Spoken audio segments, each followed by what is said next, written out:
All right, good evening. Welcome to the September 26, 2023 meeting of the Asheville City Council. Just a couple of housekeeping issues. If you could mute your cell phone, so that would be appreciated, including us up here. If you would like to speak, there is a speaker sign-up desk out there in the hall. And if you decide that you want to speak and you forgot to sign up, you can just go out there at any time during the meeting and sign up to speak, and it will populate on our sign-up sheet on our computers. Okay, if you could please rise for the Pledge of Allegiance.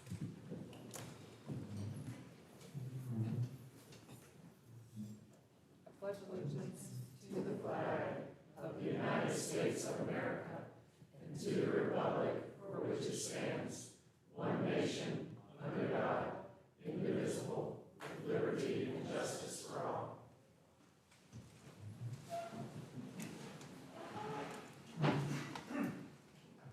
We have one proclamation this evening, and that is Fire Prevention Week. And my notes here say that Jeremy Brooks is here, but if there's anyone else also here, please come forward. Meet me down there. Good.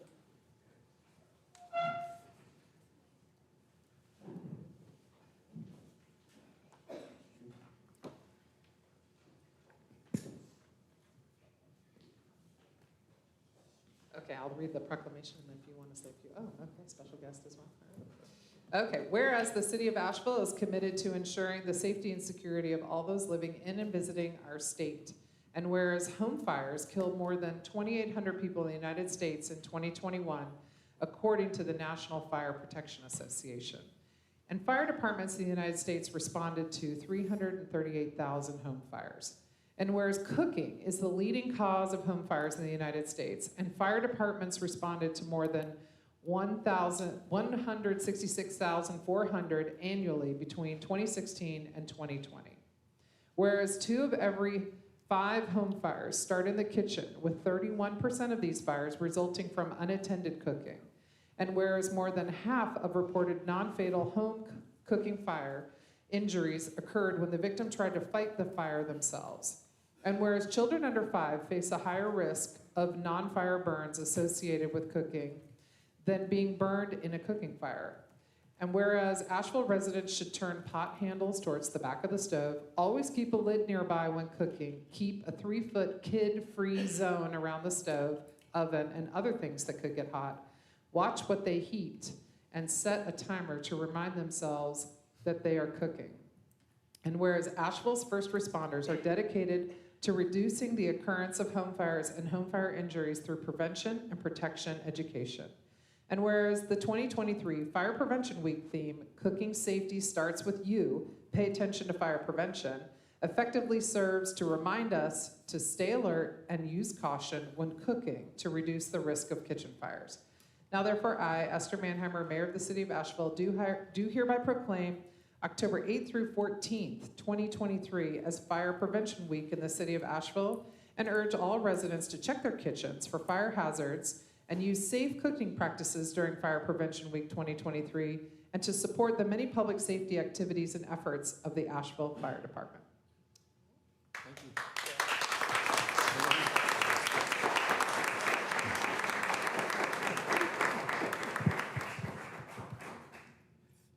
Thank all y'all do to support the Asheville Fire Department. This year, luckily, we've had no fire deaths within the city of Asheville. So we're keeping that up. It's a trend. The raising trend for fire deaths is 50 and older right now. So we're trying to target that as well. So thank y'all for all you do. Thank you for this proclamation. Thank you.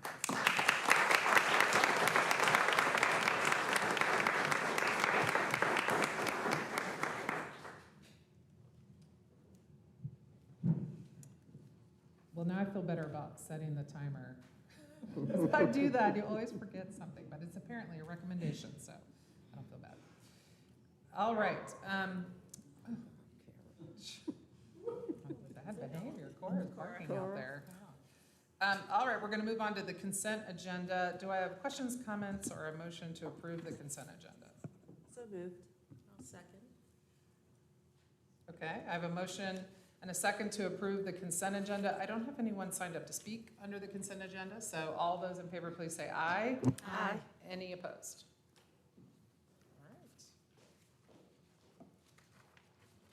All right, we're going to move on to the manager's report, and I'm going to turn it over to City Manager Deborah Campbell.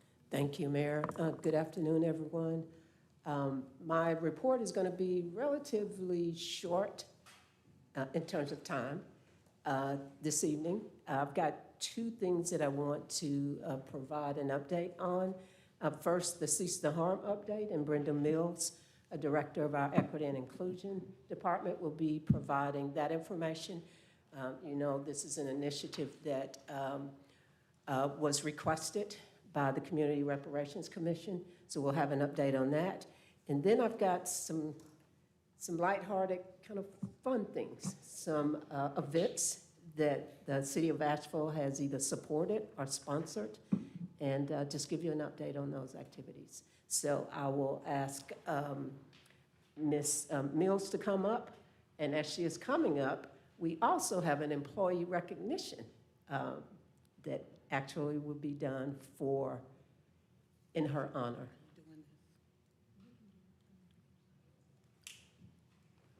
Meg, Sorry, so it's you been can a do your minute. own employee recognition. Oh, right. Yeah, we're going to rescind the employee recognition.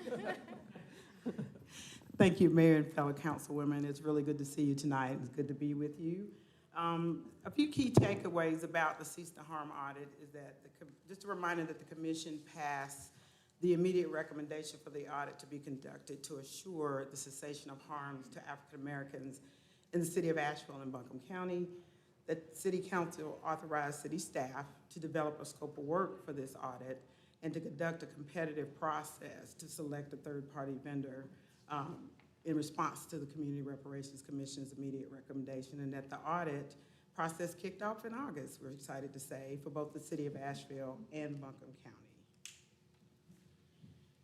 All righty, so the Community Reparations Commission, like I said, passed that immediate recommendation December 5th of 2022, requested an official audit of both our city and our county internal process to include the compliance of federal and state laws, regulatory bodies, codes of conduct, court orders, and consent decrees. The intent of the CRC is for the city and county to select an independent third-party firm to conduct the audit per the immediate recommendation.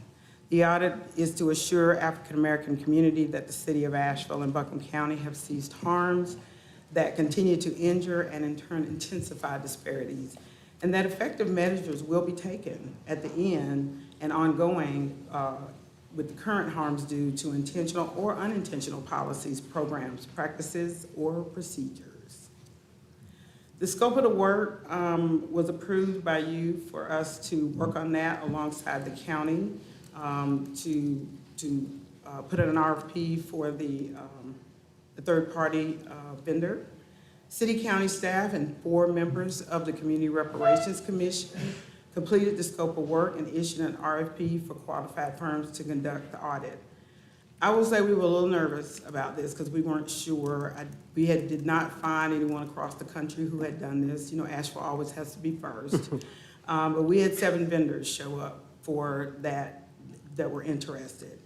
And we are proud to say that Buncombe County led the contracting process with the selected firm for the audit, and through an interlocal agreement, which you approved July 25th, City of Asheville will share equally the cost of the audit, up to the total amount of $174,375.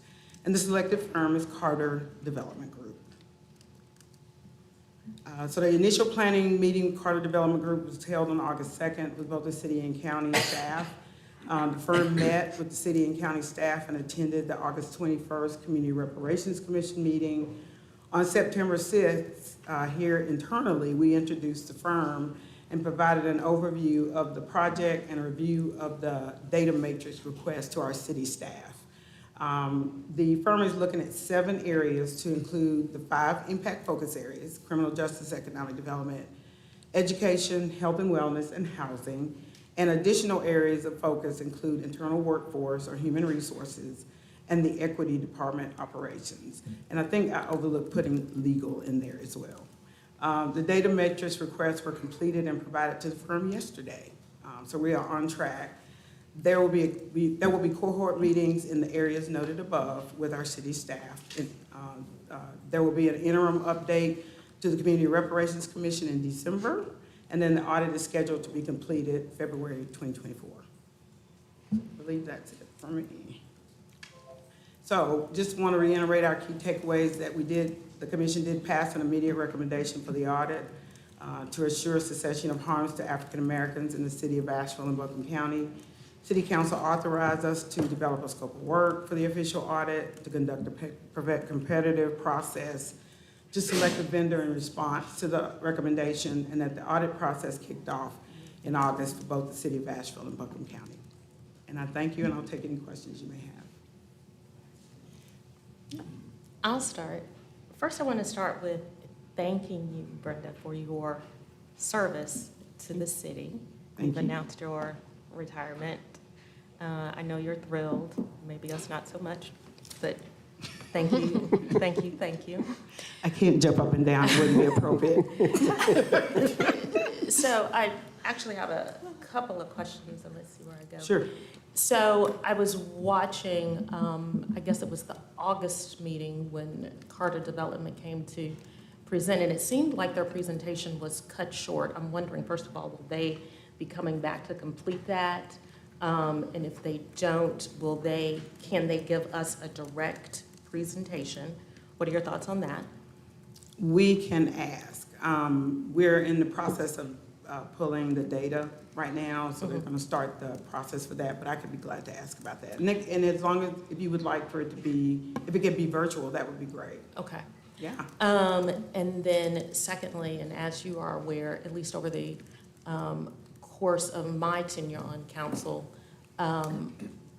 there has been a group of Black women who work in the city who has repeatedly expressed frustration about what they say is an inability to be promoted or a disparity in salaries. I'm wondering if Carter is aware of this thought process, because my understanding is one of the reasons that the commission requested the audit was to deal with that issue. And if they are aware, what is their plan to gather that data? So several things are going to happen, so we're really excited about that. We've got the data matrix in ahead of giving it to our full staff team. So myself, Assistant City Manager Rachel Wood, our City Manager Deborah Campbell, and the county looked over what they were asking for in each of those 7 areas that we talked about. I added some detail under the human resources information that gets it. They were gonna already do it, but I just wanted to make sure it was listed about demographics, race, things of that nature, because we're looking at African Americans. So when you look at African Americans, you can't overlook females if you're not specifically looking at gender. So they understand that. And then I think you heard about Raptilus working with HR. Raptilus is working with our third-party auditor, Carter Group, so that we don't have to share same information with different companies. They're working together to get information. Will the data that's provided for the matrix be readily available? It will be. Currently, what we're doing is we've just provided it to them yesterday. I believe the county has a couple more days for theirs. And then they've got to go through it to make sure we've given them everything that they need. So if council would like to see that, we can make that available. And what I'm thinking of, finally, at least for now, do you know if there's an internal process or a plan to utilize the data that is the resultant report?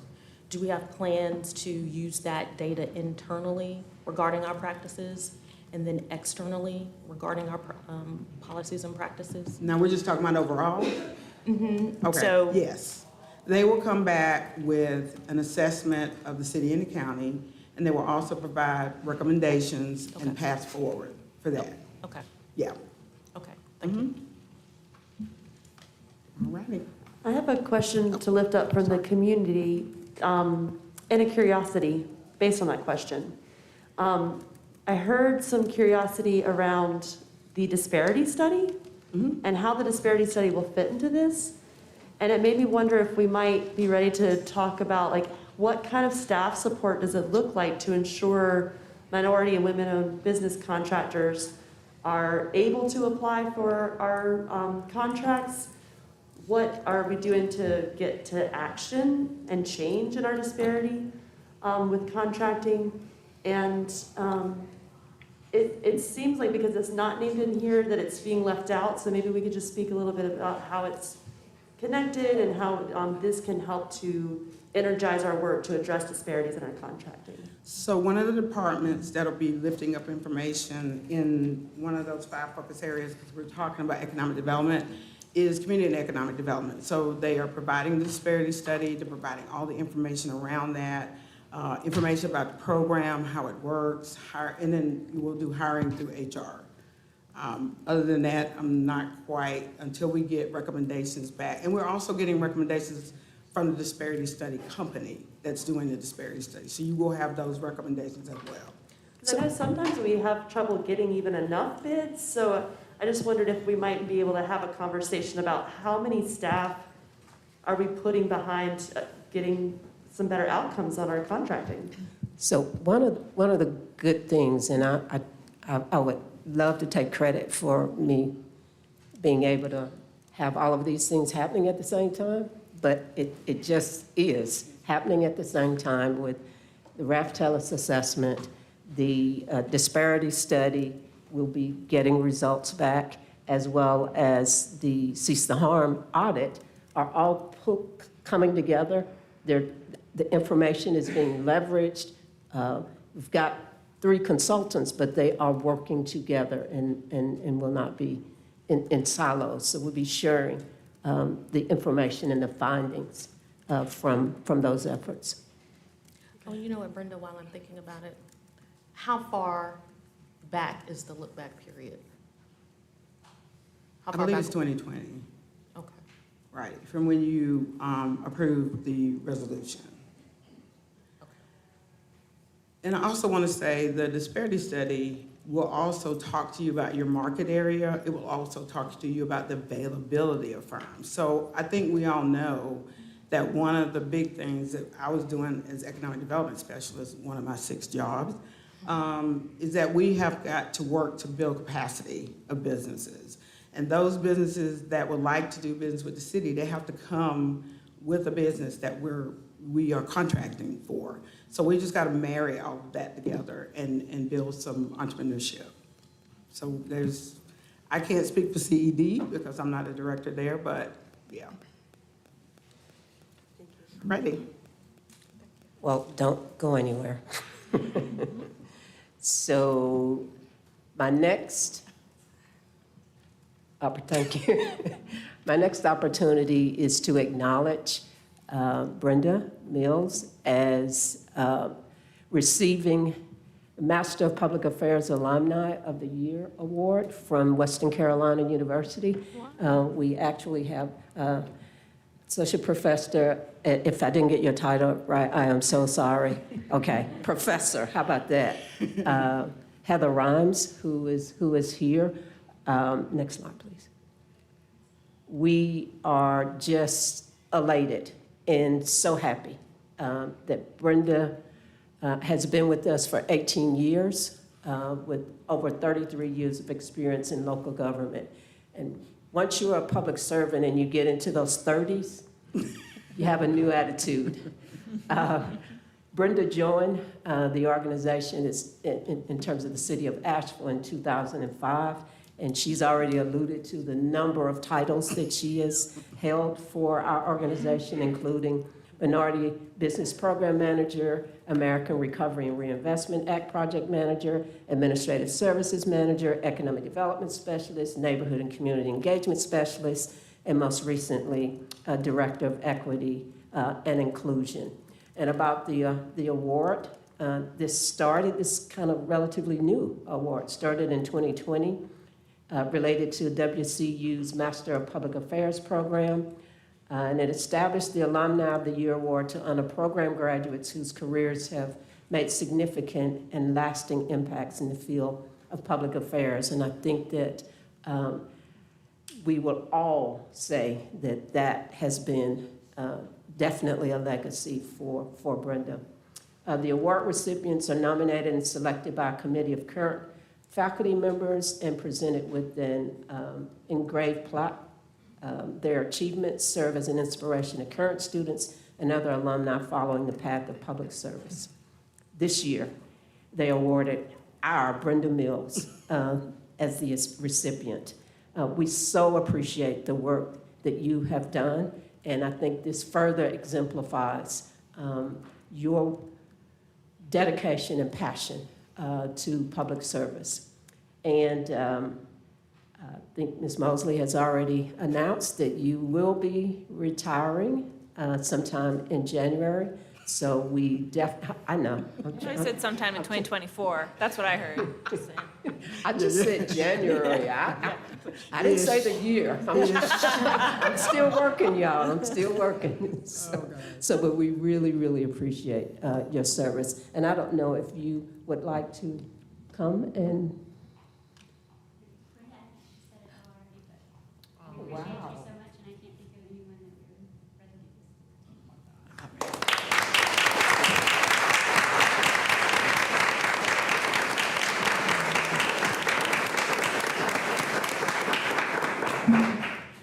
this. I'm a big believer of getting your flowers before you die, because when you're laying in the casket and they're all looking at you, you don't hear what they say. So this is amazing, because I will be cremated and thrown somewhere. But I just want to say, hilariously enough, I went to tell Rachel. She took it very graciously. She didn't start to cry or scream and yell. She was really good. And I told Deborah, and right after that, I got the email that I got the award, so I sort of felt bad. But I'm not changing my mind. So I got into public service sort of by accident, and then I found that I loved it. And I love people, and I love this community. I'm not going anywhere, but I'm going to find out what it means not to work 60 hours a week, 7 days a week. And but I have thoroughly enjoyed the ride. It's been a ride, and you guys. I just want to encourage you that it's hard work that you do, the city manager and executive staff and the team. I could not have been as successful without a good team. So when you've been here 18 years, you've seen it. I came here as part of the water disagreement. You guys remember that? So I got shipped over for that, and then I've been here ever since. So I've loved it. So thank you very much. Thank you, Brenda.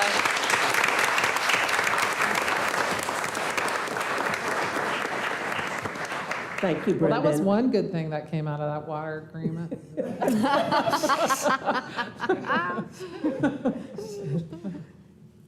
All righty, so let's transition to I tear up when I look at these, this twinkle, twinkle, little star and what we are doing in the community. So the Park and Rec Department put together another fantastic community event, bringing parents and toddlers together to share a little sparkle.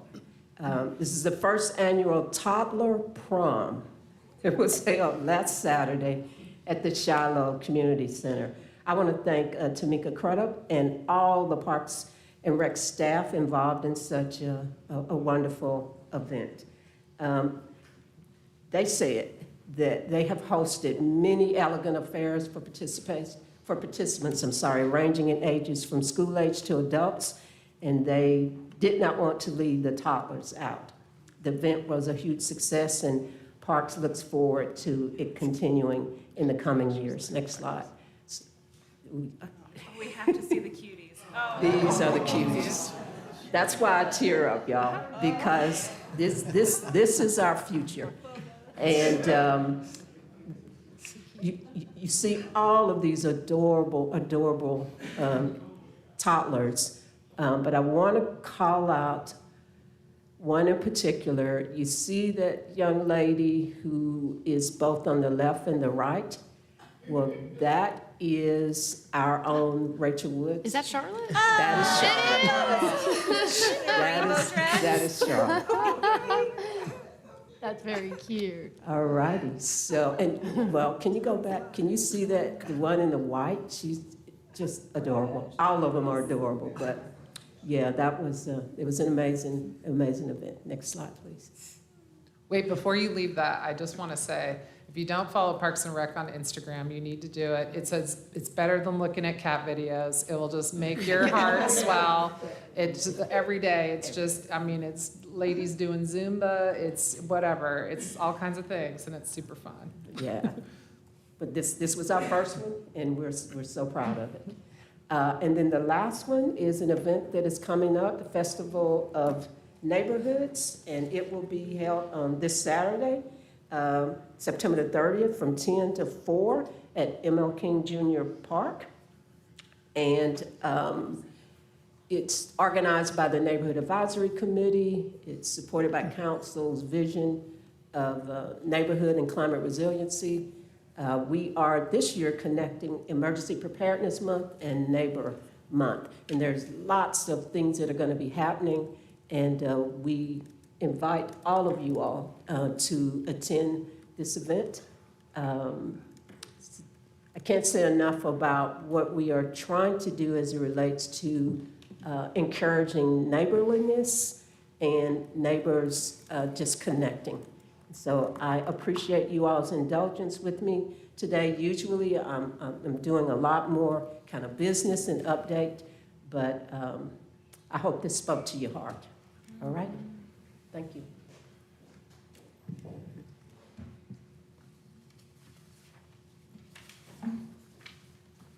Okay, that was one of your more uplifting manager reports, Deborah. Thank you. All right, we're going to move into our public hearings agenda. The first item on our public hearings agenda needs to be continued until December 12th. Do I have a motion? I'll move. Second. All right, we have a motion and a second. All those in favor, please say aye. Aye. Any opposed? Okay, the second item on our public hearing agenda is a public hearing to consider conditional zoning for 4 Grandview Place, 2 Grandview Place, and 1177 Tunnel Road from RS8 Residential Single Family High Density District and Community Business 1 District to Community Business 1/Conditional Zone. Clay Mitchell making his second appearance, right? Third, second? Okay, Yeah, third. Mayor, Council, thank you very much. As you noted, this is a conditional zoning petition for 3 parcels of land, 2 that are, you can see all 3 in the red outline there, and then the context where the red dot is. It's east of the Ingalls, out on 70 on Tunnel Road. The current zoning of the front 2 parcels is Community Business 1, and then the back parcel, the 3rd parcel there, is RS8. The dark blue line shows where the zoning transition takes place. For reasons I'll explain a little later, we've morphed this into a conditional zoning to cover all 3 parcels together because they will be used in conjunction. And I'll explain why we feel that is a good idea further on. The future land use designates the front 2 parcels as urban corridor and the back parcel as residential neighborhood. We feel that with the conditions and the carefully constrained uses on that real parcel, that no designation change is needed for that back parcel. The site plan, the proposed use, this is a parking lot that is associated with the uses on the front 2 parcels. And to get into the details of the site plan before I talk about that blending of uses, you see a buffer, a 20-foot or 30-foot buffer on the plan right side, which will be designated and recorded in perpetuity. You see a significant amount of landscaping around the edges of the parcel, as well as the configuration of the parking lot. This is 11 spaces. All of the shaded area are pervious. The actual parking spots are gravel, and then the aisleway is a pervious pavement. So it'll be a significant reduction in any type of stormwater flow that we normally see across impervious paved parking areas. The intensity of the landscaping, we feel, blunts the issues, any concerns with washing of lights or any kind of impacts, configuring the parking spaces so they face to the north prevents any kind of light spilling onto the abutting residential use to the south. The abutting parcel to the north is the existing parking lot, which shares an access to the front parcel, which is East Village Grill. East Village Grill does not have enough parking. This lot is proposed to be rezoned for the sole purpose of providing parking support for the front two parcels. And that is why we feel that this conditional zoning is a worthwhile endeavor. Oops, sorry. And we've worked with the applicant to make that some of the technical modifications so that the use on that new third parcel would be limited to parking to serve the front two or any other use that's currently allowed in the RS8 zone. The front two parcels would continue to enjoy the uses that are currently zoned for Community Business 1 and the existing use that's there today, the East Village Grill. It has gone through the Technical Review Committee, approved with conditions, approved by the Planning and Zoning Commission in August, and it's here for your review today. We find that it is consistent and recommend that it's consistent with particularly the urban corridor. To quote from the comprehensive plan, it's a workhorse street for transportation, commercial activity. We feel that it's partially consistent with the residential neighborhood. This is where we worked with the applicant to come up with a condition that limited the uses to the existing residential uses and only for parking serving those front two parcels. So it wouldn't be an independent parking lot. It wouldn't be an independent commercial use in the future. It's very limited use. Is solely to serve those two parcels. This keeps cars from having to park on the street, spilling over onto abutting properties, and we feel that because of that, we do not feel that it's necessary to amend the future land use map because of that limited use. Feel that it supports a number of goals. It prioritizes growth and development with the growth areas, particularly that urban corridor. It promotes a small and independent business. The East Village Grill is successful. It needs more parking. Being able to support that is the flexibility we look for sometimes in this type of process. And it obviously enhances parking management strategies by allowing us to provide some flexibility. And with the additional buffering with the landscaping and the impervious surfaces, we feel that this is the kind of parking lot that we can serve those locations. Therefore, with the project conditions that limit that use and the restricted uses in RS8, we concur with Planning and Zoning, who recommends that you approve the conditional zoning application. Thank you.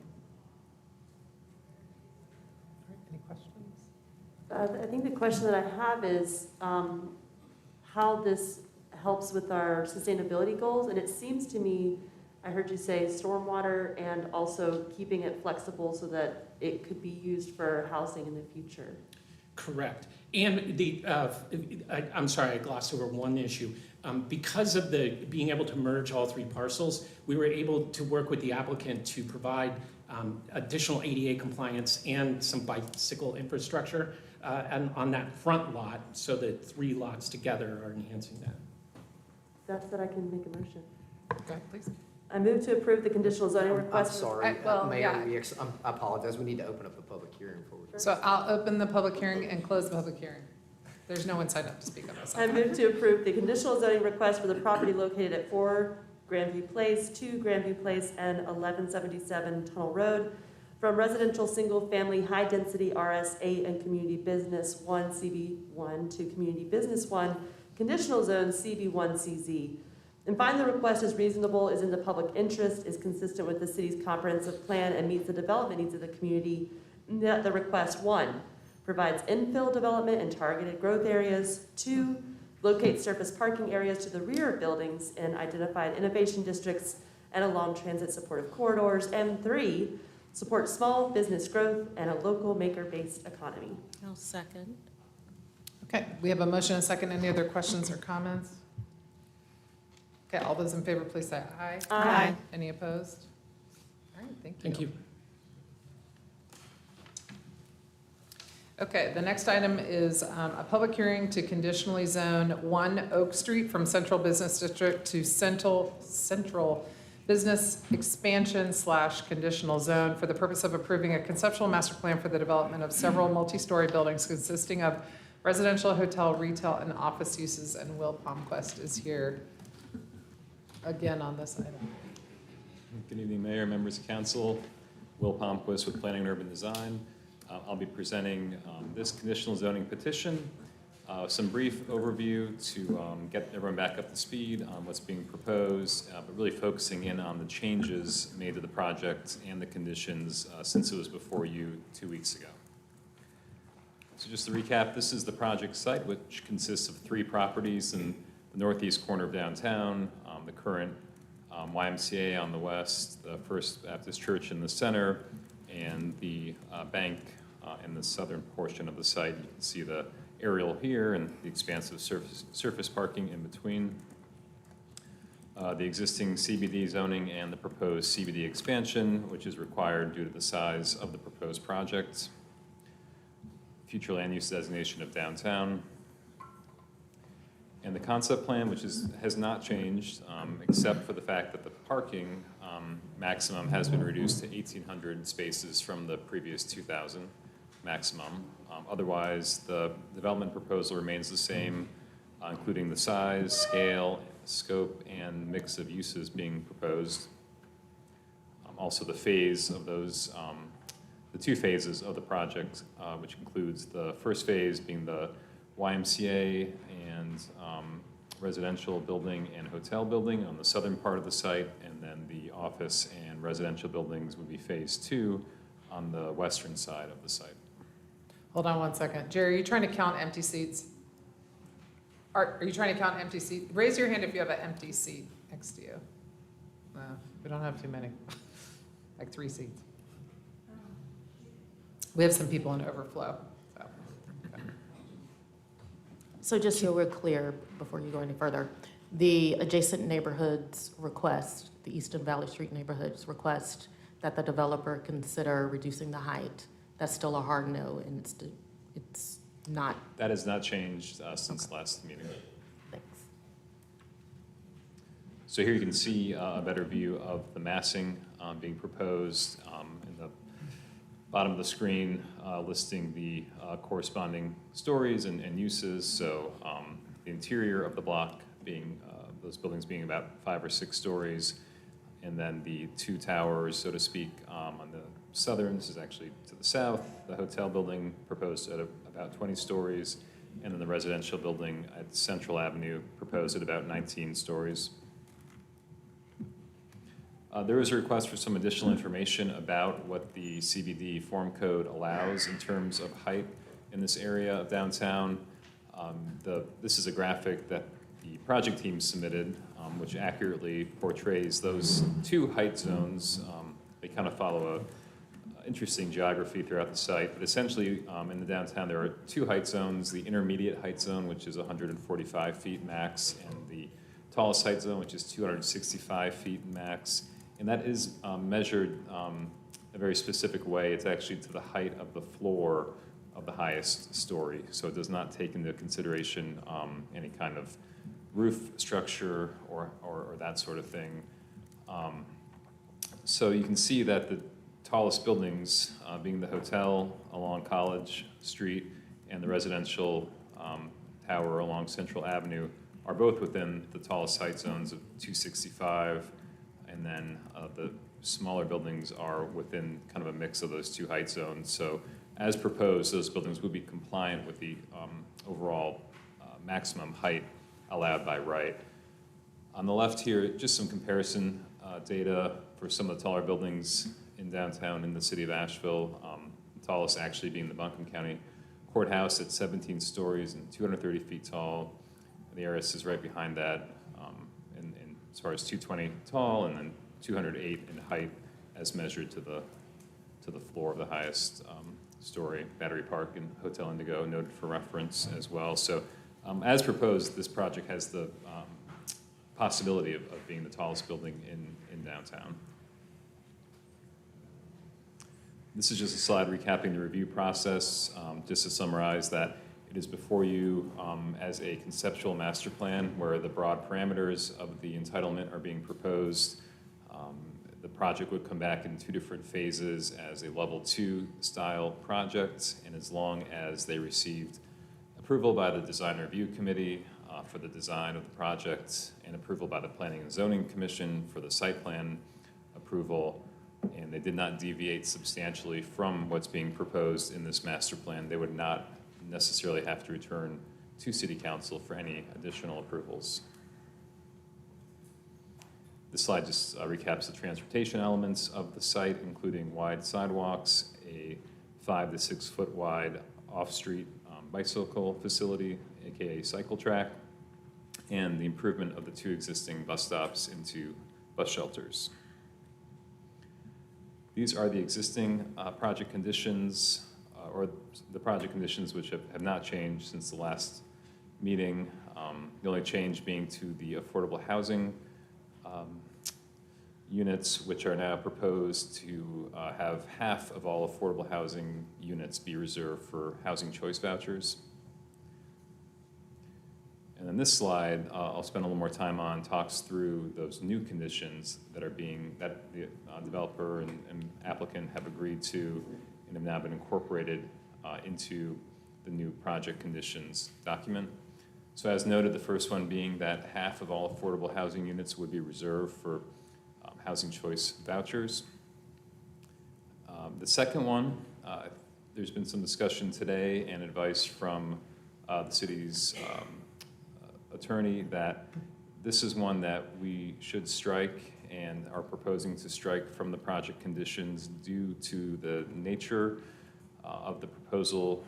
Since the project is not a level 2 hotel project that's not able to take advantage of the public benefits table, like smaller hotel projects are, having this language in here can be problematic. It's also probably unnecessary because it seems to imply that there'd be a opt-out for a project providing affordable housing if they paid this contribution.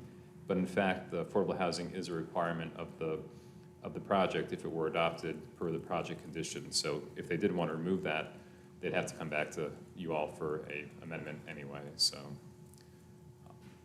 the third. And so just to, on yes. that one, the fundamental legal reason is that we don't believe we'd be able to enforce this, and it potentially provides a conflict and a confusion that could give them a way to say we don't have to provide the affordable housing, so our legal team is advising us to cut it. Yeah, I'll Brad expand on that But if just he to wants. make sure folks understand, there's still the requirement for the affordability percentage. This just still removes the option to pay cash instead of providing the affordable housing. Right, and the intent of that was never really as an option. It was more a way to Right.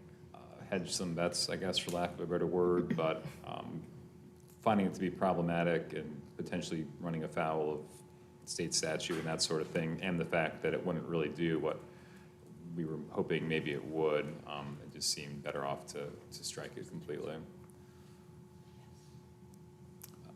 The third new project condition regards the prohibition of any short-term vacation rentals at this project site unless regulating that use is either prohibited by state law or the city decides to not prohibit that use. So basically the project will comply with the prohibition of short-term vacation rentals that Asheville currently has unless that prohibition is no longer enforceable or actually prohibited. Project, in this regard, is kind of the public-private aspect nature of the streets. There is a lot of concern about whether the streets would be private or publicly accessible. So this fourth condition, while the streets are technically privately maintained and privately owned, which is generally very common for new development projects, they will be publicly accessible. So this condition tries to get to that point that there won't be any gates or other barriers that permanently restrict access to the site unless at the parking garages. The new project condition number 5 talks about the ongoing dialogue that the project team is proposing to maintain with the East End neighborhood in order, in light of the fact that this is a multi-year phased development proposal. There's a lot of opportunity for neighborhood engagement and design engagement around the specifics of the two different phases and other opportunities to strengthen that coordination between the project and the neighborhood. So this is a condition speaking to the intent of the project team to move in that direction. The new condition regarding that the project will make meaningful impacts to MWBE businesses in terms of contracting and subcontracting throughout the design and construction processes of this project. The new condition that a maximum of 1,800 off-street parking spaces would be allowed, which is a reduction from the 2,000 maximum prior. And also that the project will provide electric vehicle charging stations in the proposed parking garages. There's also a hot off the press condition regarding the housing choice vouchers, and this is more just for the public record to enter this condition language into the public record. It does not materially change the commitment at all of the fact that half of the affordable housing units would be reserved for housing choice vouchers. It simply lays out the framework in which those units would be notified once pending or actually vacant to the housing authority, so that way they can be filled as quickly as possible, and that they don't sit empty for unnecessarily lengthy durations, and how if in a perfect world there are no voucher holders to fill these units, which there typically always are, they would be leased as an affordable unit, and when another unit becomes available within the project, that if there was still I guess the project not meeting its quota of housing vouchers that they're committing to in this conditional zoning, that unit would be marketed to a voucher holder under those same terms. So this is just that kind of language clarified a bit more. So there are a number of technical modifications through this conditional zoning process. The first set of ones are modifications from the CBD form code that we talked about at the last hearing regarding things such as setbacks from the right-of-way, the elimination of the step back requirement along Central Avenue, the project exceeding the horizontal wall dimensions for building masses above 75 feet in height, which is typically limited to 145 feet. The elimination of the requirement for side step backs for the facade above 75 feet in height, and also the elimination of the requirement that the project would have to comply with the minimum 80% building coverage along the frontage of Oak and Woodfin Street. There are also two technical modifications to the hotel overlay. The first being that the hotel building would not be required to provide a separate occupiable storefront. It will still have activation in the form of lobbies and other typical types of uses you see in hotels in an urban environment, but it would not have a separate storefront, which is the requirement. It would also not be required to have a full habitable story along the parking garage fronting on Charlotte Street. While that parking garage is not technically part of the hotel building, it would be used by the hotel for parking, so that modification would still be needed. So in terms of the project's consistency with the future land use designation of downtown and the Living Asheville Comprehensive Plan, staff does find it to be consistent overall. It revitalizes a portion of downtown that has a lot of surface parking and underutilized area. Proposes to turn that area into a more 24-hour mixed-use neighborhood with a mix of uses, and also strengthens the pedestrian and bicycle facilities in that section of downtown as well. Project also encourages responsible growth, increases and diversifies the housing supply, and increases access to safe bicycling.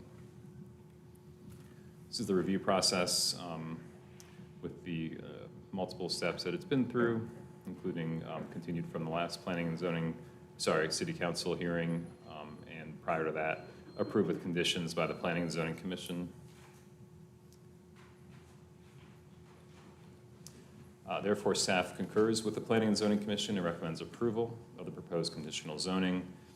I'd be glad to answer any questions. We also have the project team with us here this evening. They can also fill in some more blanks as well.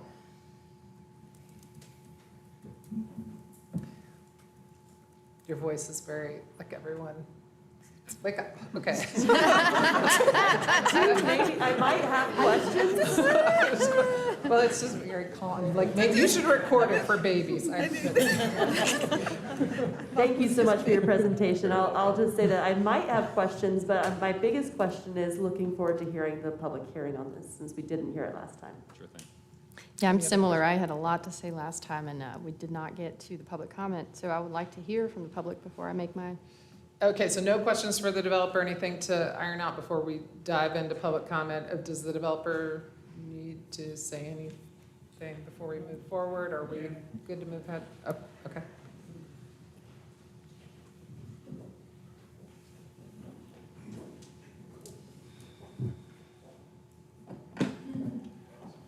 Thank you. For those of you that do not know me or do not recall, my name is Steve Navarro, and I'm president of the Furman Company. We are the developer for the project, and we're acting as facilitator for the YMCA and for the First Baptist Church of Asheville to make this happen. So we've been involved in this from the start. Thank you for hearing us again tonight. Thank you for allowing us a continuation. It was clear last 2 weeks ago that there was not enough clarity yet to be taken in. We wanted to take that time to answer more questions, and we had several additional conditions that were asked of us. We wanted to hear those, vet those, work with staff on those. Thank you, staff, for spending so much time on that. I think we took a lot of your time in the last couple of weeks, and also some of the council members that we had engagement with on that. We think and we hope that we have addressed all of those additional conditions that were formally put forth, other than the hotel. We recognize that. So I do have a question for you Yes. in that regard, because I was especially happy in our last meeting to see that a condition was placed that would guarantee input from the East End Valley Street community over the course of the development process. So a question that I have received on numerous occasions is, how can that community be assured that their input will be heeded when, from the very beginning, their request to lessen the height of the hotel has been dismissed out of hand? We can look to our partners, the YMCA, First Baptist Church, their track records, their investment in the community, their energy and interest in outreach over the last year, their track record there that is of record on what has been done in terms of outreach to point to this date. And we met with the East End community and we asked them for comments. We provided to them a written document on what we would, and I know that all of you received that, on what we would be willing to do. We welcome their response when they're ready to respond to that. I don't know how we give assurances other than to say this church, this YMCA are invested in this community. They're invested in relationships. They're invested specifically in relationships with the East End. I think Pastor Mack tried to make that clear 2 weeks ago. Someone who has relationships with some of the folks that are in the room today. And so we hope that that'll become evident, and we hope that we can prove that. Are you saying that the decision to not lessen the height falls at the feet of First Baptist and the Y? The decision to not lower the hotel is a complicated one that I'm happy to address. We asked for minimum maximums in this project. So there's almost like a freeboard of square footages and so much we can build. So I think if you look at the document, it shows 165 rooms to 300 rooms in the hotel. It shows residential units from 400 and something to 600 and something. It shows retail and office that kind of goes back and forth. If one is increased, another is lessened. And so we don't know exactly how that will be because each of these will come back to staff to be looked at individually. Is it possible that this hotel will not be 20 stories? Yes, it is possible. Is it possible that it's going to be more? No, we know that. And in fact, we've shown the 20 stories on some of our drawings to show what City Council and the outcome that came out of the moratorium when this council, I believe most of you were participating, took a couple of years to be thoughtful about where you wanted to see height and density and where you did not. And so we are trying to work within your guidelines. It's possible it could be less. We know it will not be more. It could be 15 stories. It could be 16 stories. But hotels might have 16-foot clear lobbies, 20-foot clear lobbies, so it could still be 265 feet, but we don't know what those floors will be. And one other question that I received was, is this space being considered for a convention center? Well, the hotel is looking, no. The answer to that is no. Okay. This space is being considered for, especially if it is a 300-room hotel, for an expanded conference center capability. There is a technical difference between convention centers and Will you conference explain centers. that difference to me, please? Convention centers are larger, and they have higher floor to ceiling capabilities to be able to bring boats in or be able to bring various things in that would, like you might see in your current convention center. Circuses, those kinds of things. Okay. This space it will be meeting space, it'll be office space. It's just a matter of how much, and that's still being programmed, how many people can be in a room at a given time. And there's ratios of, if you have so much square footage in conference space and so many people, how many rooms you typically would want to have with that, so that the guides, the consultants that book meetings that come into the market, they have certain requirements on how many rooms if we're going to bring this many people. Okay, thank you for that. So which is guiding the process? Is it that you'll build the conference space and that will determine the rooms, or you'll cap No. the rooms and that will determine the conference space? Well, the first thing that guides the process is what is the box we can work within. Okay. And so we're going to solve that tonight, we hope. And then after that, we will work with our hospitality consultants and hospitality vendors that we're talking with that will begin to guide that. And that's usually always based on market studies, market analytics, and the ability to absorb not only the hotel rooms, but at what rate, based upon how much it's going to cost to be high-rise and what type of flag. If that's ever a study you'd share with the public, I'd love to see it. And that's not my study. That will Yeah. be experts far beyond me. It's hard for us to grasp the constant demand and changing demand of hotel rooms. What other questions can we answer about the additional conditions that are in place? I'll just say that I'm thankful for the time that we spent working on that. I know I had a lot to say last time, and I'm appreciative of the efforts that commenced after that meeting. We want to make this work.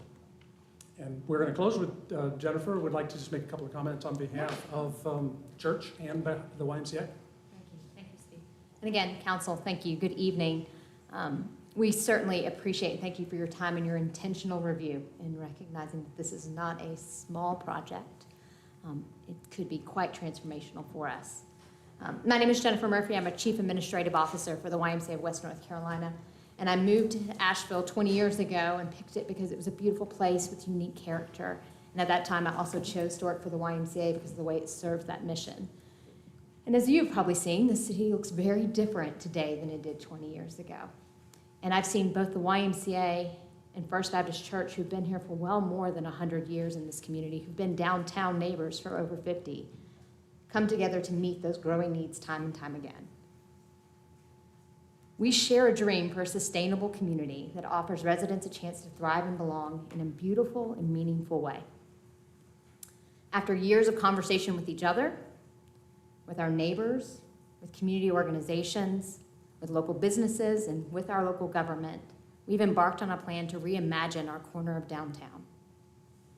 Not growing by chance, not responding to the growth that's been around us, but actually making choices to take actions to help plan a community that we all want to see. We've continued to review and refine each aspect to ensure that we have a sustainable project that's attractive to others to come and be part of with us, that will have a positive impact on the city that can outlast all of us that are standing here today. Project Aspire is unlike a typical commercial development. It will fund benefits such as affordable housing, increased walkability, and safe green spaces. It will preserve the architectural treasure that is First Baptist Church, and it will provide a new YMCA facility and make healthcare accessible in the Central Business District. But don't overlook that this project will be so much more for the teachers, the firefighters, the policemen, the downtown restaurant workers who currently can't afford to live here. When I moved here, I could share a 3-bedroom house for $500. That is unheard of these days. It will be so much more for families that can walk to their childcare, walk to their work, and participate in community in a safe space.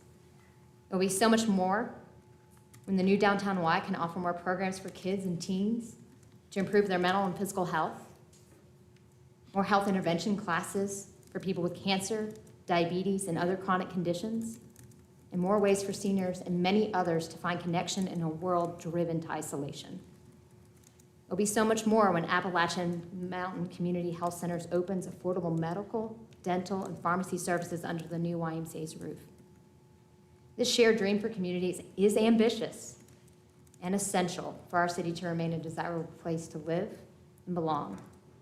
We appreciate the opportunity to serve and steward our resources on a deeper level through Project Aspire, and we look forward to ongoing input from those we serve and as we continue to build and refine this project. Thank you for your time, your consideration, and your efforts. So I want to join in and make a point that's not a question, and it's really not going to be Do you directed want at them you. to stay, or should I go ahead and say? I'll have a question for her next. So. Yeah, you can stay. Okay.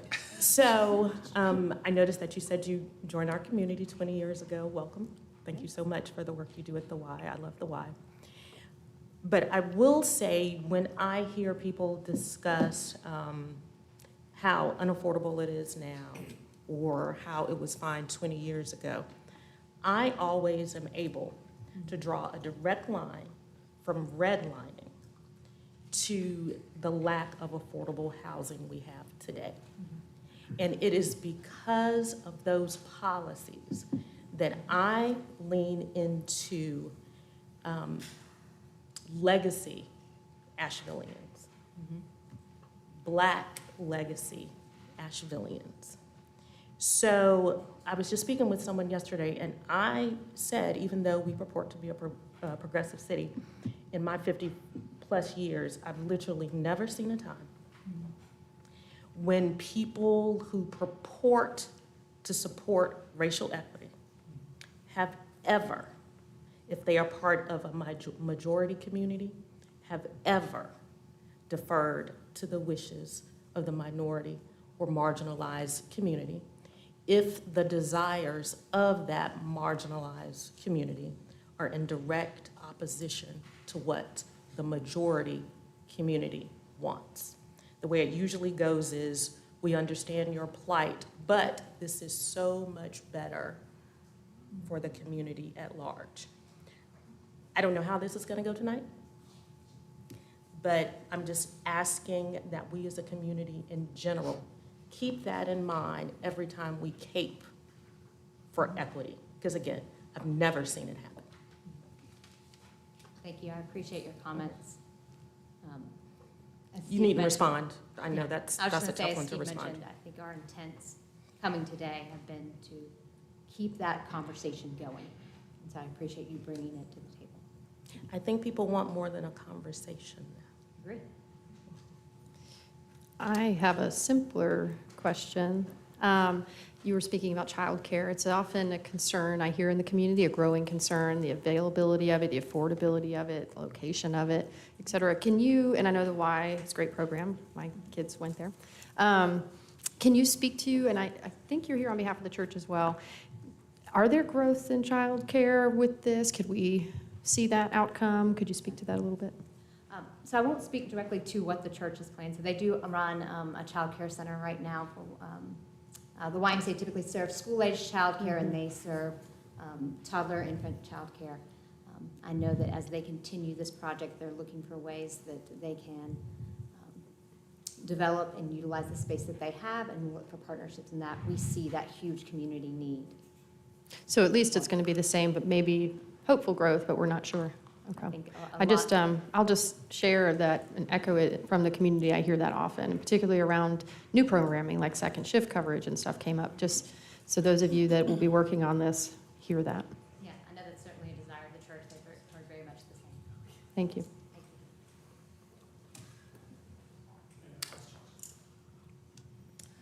Okay, just want to ask you a question also. I look at the development that you have here, and it's sort of, what I like about it is it's sort of a planned unit development, sort of in the middle of the city, which sort of give us sort of a template as to how we can develop the rest of the city. I like the idea because what we're looking at now, we're sort of, as we approve hotel after hotel, apartment after apartment, it's sort of a piecemeal. It's not a unified project. Your project tends to bring that type of unity to the downtown area that's sort of missing, the family unit.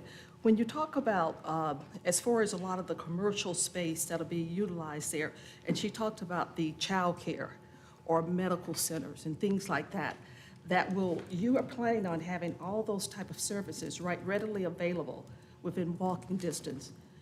And that, like I said, is something that's needed if you're going to actually have a plan downtown. So I do, like I said, I do like what you're doing here and the aspect of it and what it actually, and the fact that you are expressing the idea of being inclusive. A lot of the developers that we've had down here previously, no one really talks about, I'm building this hotel so it can be inclusive. I'm building this, So in your whole development there, that is, I think when I was reading about it, that was a concept that you were trying to bring together and to bring together the people in the community.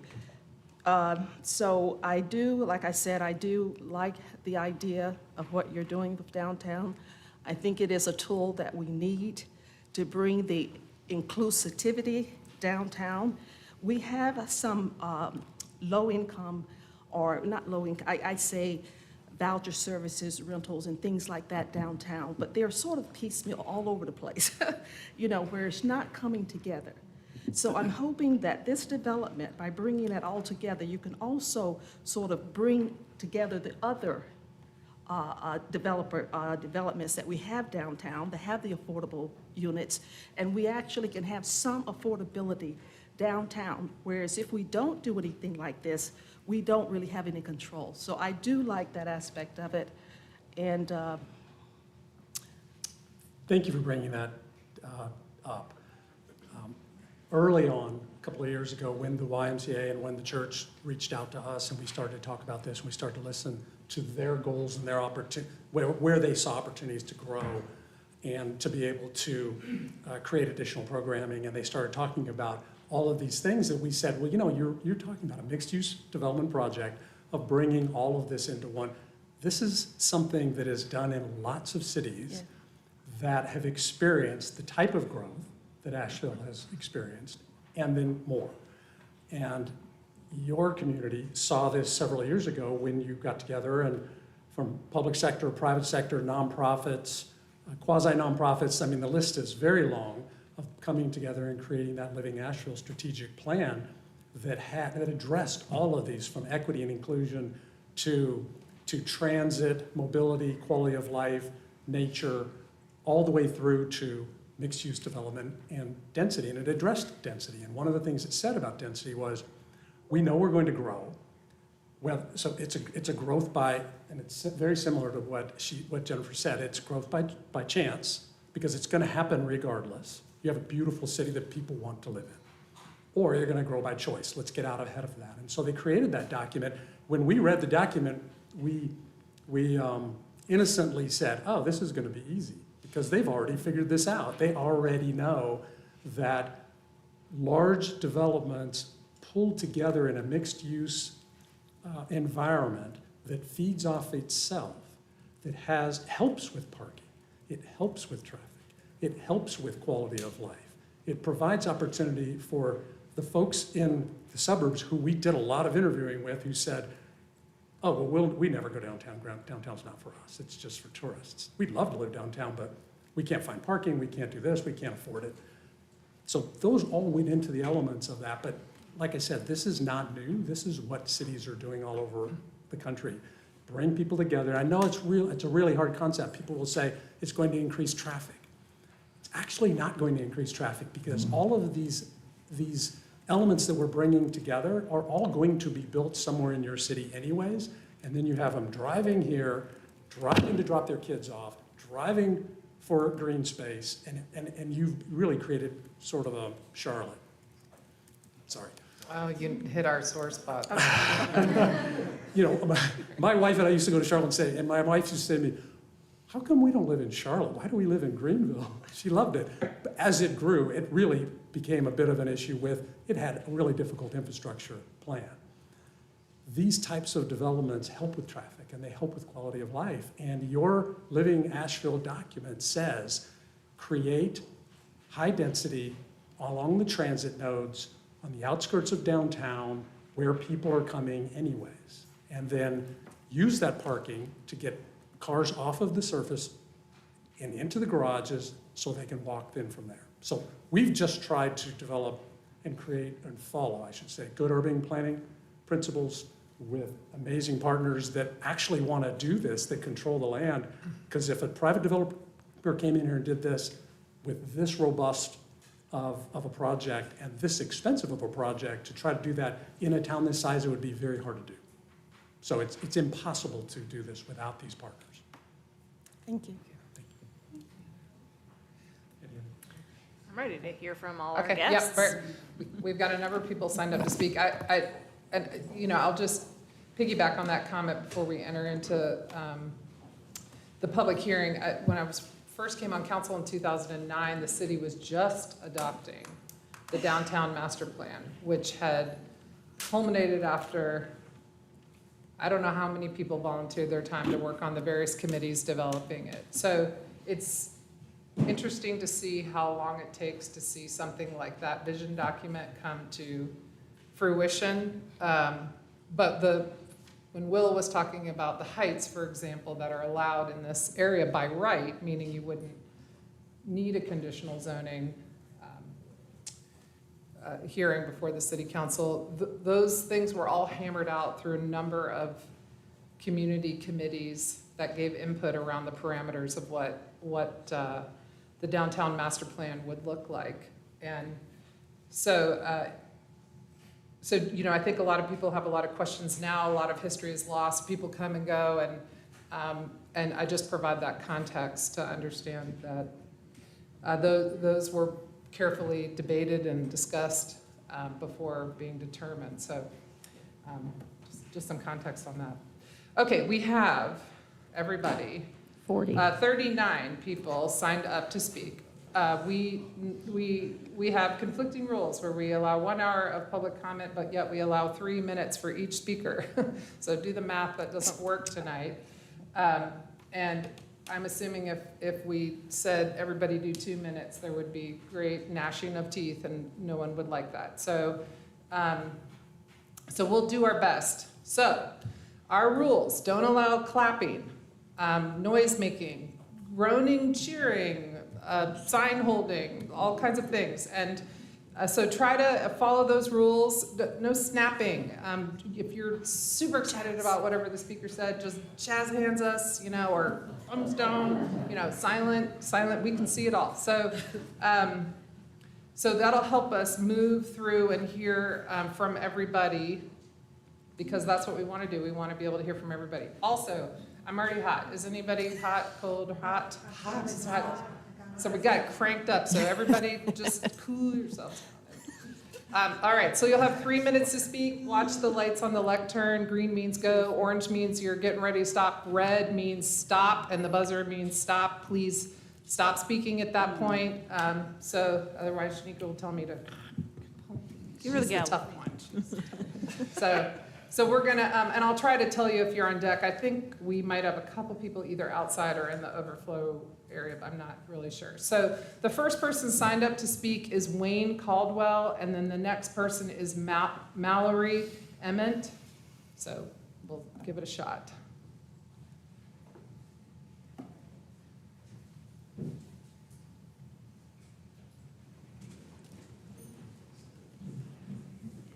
Madam Mayor, members of council, my name is Wayne Caldwell. My wife Mary and I have been members of First Baptist Church since 1989. I currently serve as the church historian. She has served as deacon chair and many other positions. We are firmly committed to our church. Also, I worked downtown and in Chestnut Hill for over 40 years. I have served on various boards and commissions. I know downtown Asheville, and I love it. I have seen downtown grow from, shall we say, a marginal retail district into one of the best downtowns in the country. The last time I was in this room to speak was in 1981, when I led a grassroots coalition of folks called Save Downtown Asheville. They were dead set against a wrong-headed proposal to shoehorn a suburban-style mall into the middle of downtown. It was easy to speak against such a project, which ultimately was not built. I have waited 42 years for a large downtown mixed-use project to emerge that I could support wholeheartedly. So tonight I am happy to be called to speak, and I use called deliberately, in favor of Project Aspire and the conditional zoning on today's table. This is a downtown project that truly does not tear down, it builds up. Project Aspire doesn't displace people. It will give displaced people space in which to live, do business, and grow. Project Aspire doesn't uproot. It will give people a place in which to put down deep roots that will benefit the whole city, not just the folks who own these 10.5 acres. Project Aspire isn't a one-sided trickle-down kind of urban politics and policies. It is a truly public-private partnership dedicated to the good of the community. I also want to point out that both the YMCA and First Baptist Church benefited greatly from urban redevelopment in the 1960s. That, I think, was a time of looking inward, at least for the church. Now we are in the unique position of being able to take that property and look outward to the community at large, to benefit not only ourselves, but also the city of Asheville in its entirety. I like the circle we are trying to make with Project Aspire. Others can comment on technical details and all of that. I simply want to add my support based on the short and long-term benefits this project promises. Thank you for the opportunity to talk. Please vote affirmatively for this project. Thank you.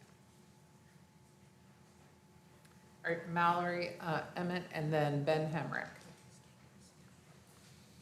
Hi, City Council. My name is Mallory. I am an employee with the YMCA. I am standing here today as someone who is impacted with the affordable housing crisis happening in our area, unfortunately. So I wanted to just take some time to tell you a little bit of my story and some of my friends as well.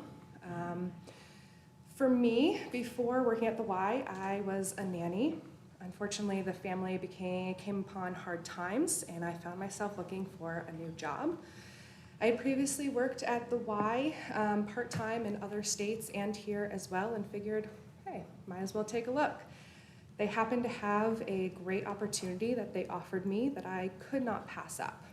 Unfortunately for me, I live in Hendersonville, which means that I get the overwhelming joy of driving on 26 every day that I come into work. I would love to live closer to work. I love downtown Asheville. I despise my commute. But unfortunately, it's just not feasible for me right now.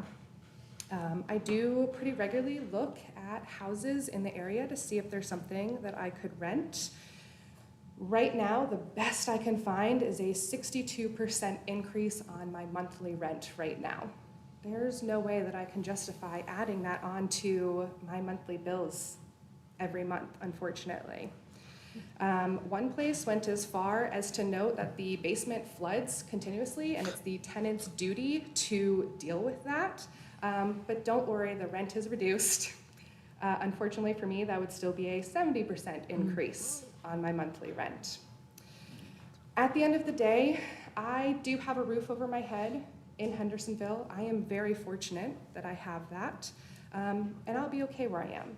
My commute is horrendous, and I've been battling with my rental agency over mold for years now, but I'm okay. I unfortunately have friends who are not as okay as me, who I have watched move out of the place that they call home, who have moved away from their communities because they can't afford to live here anymore. And it was a heart-wrenching decision for them, and really unfortunate that they had to leave. And so I'm really excited about the potential that this project has to offer some more affordable housing for our community members. Thank you. Thanks. After Mr. Hamrick is Carrie Friedman. Mayor Manheimer, council members, and city staff, thank you for investing your time to learn about Project Aspire. My name is Ben Hamrick. I'm the current board chair of the YMCA of Western North Carolina. I'm also the CEO of the CPA firm DMJPS. I grew up in Shelby, North Carolina. I came to Asheville in 1983 after finishing school at App State. My wife Bonnie and I live and work downtown. Over my 40 years here, I've been involved in a number of community endeavors. Most recently, and this started about 5 or 6 years ago, was part of the Y Facilities Visioning Group. We knew that our aging downtown facility was limiting our delivery of service to the community. We soon realized that with all of the underutilized space between the Y and First Baptist property, there was opportunity for us to do something bigger than either of us. So leadership from the church and leadership from the Y put their heads together and explored the opportunities. From the beginning, there was a strong missional component shared by the Y and the church. We both wanted to do something that would benefit everyone in the community. This is really what allowed this project to move forward. And without this shared mission and vision, we wouldn't be here talking tonight. The Furman Company quickly understood and shared our mission and vision of this project. They helped understand what could be possible. The Project Aspire partners have worked for several years now to engage neighborhood groups, city and county officials, other community partners in an effort to create a plan that meets all the needs of the community. I personally talked with at least 100 business owners and individuals in Asheville, and to a person, once he understood the significance of this project, all thought it was awesome. And for the following reasons: the significant number of residential housing units, including market rate and affordable, incubation space for minority and women-owned businesses, potential for a healthcare services provider, expanded community services for families, teens, seniors from the Y, and expanded service opportunities from the church, just to name a few. As a downtown employer, and as a CPA firm that works with a lot of downtown businesses, I see firsthand how the lack of affordable housing has made it hard to attract staff.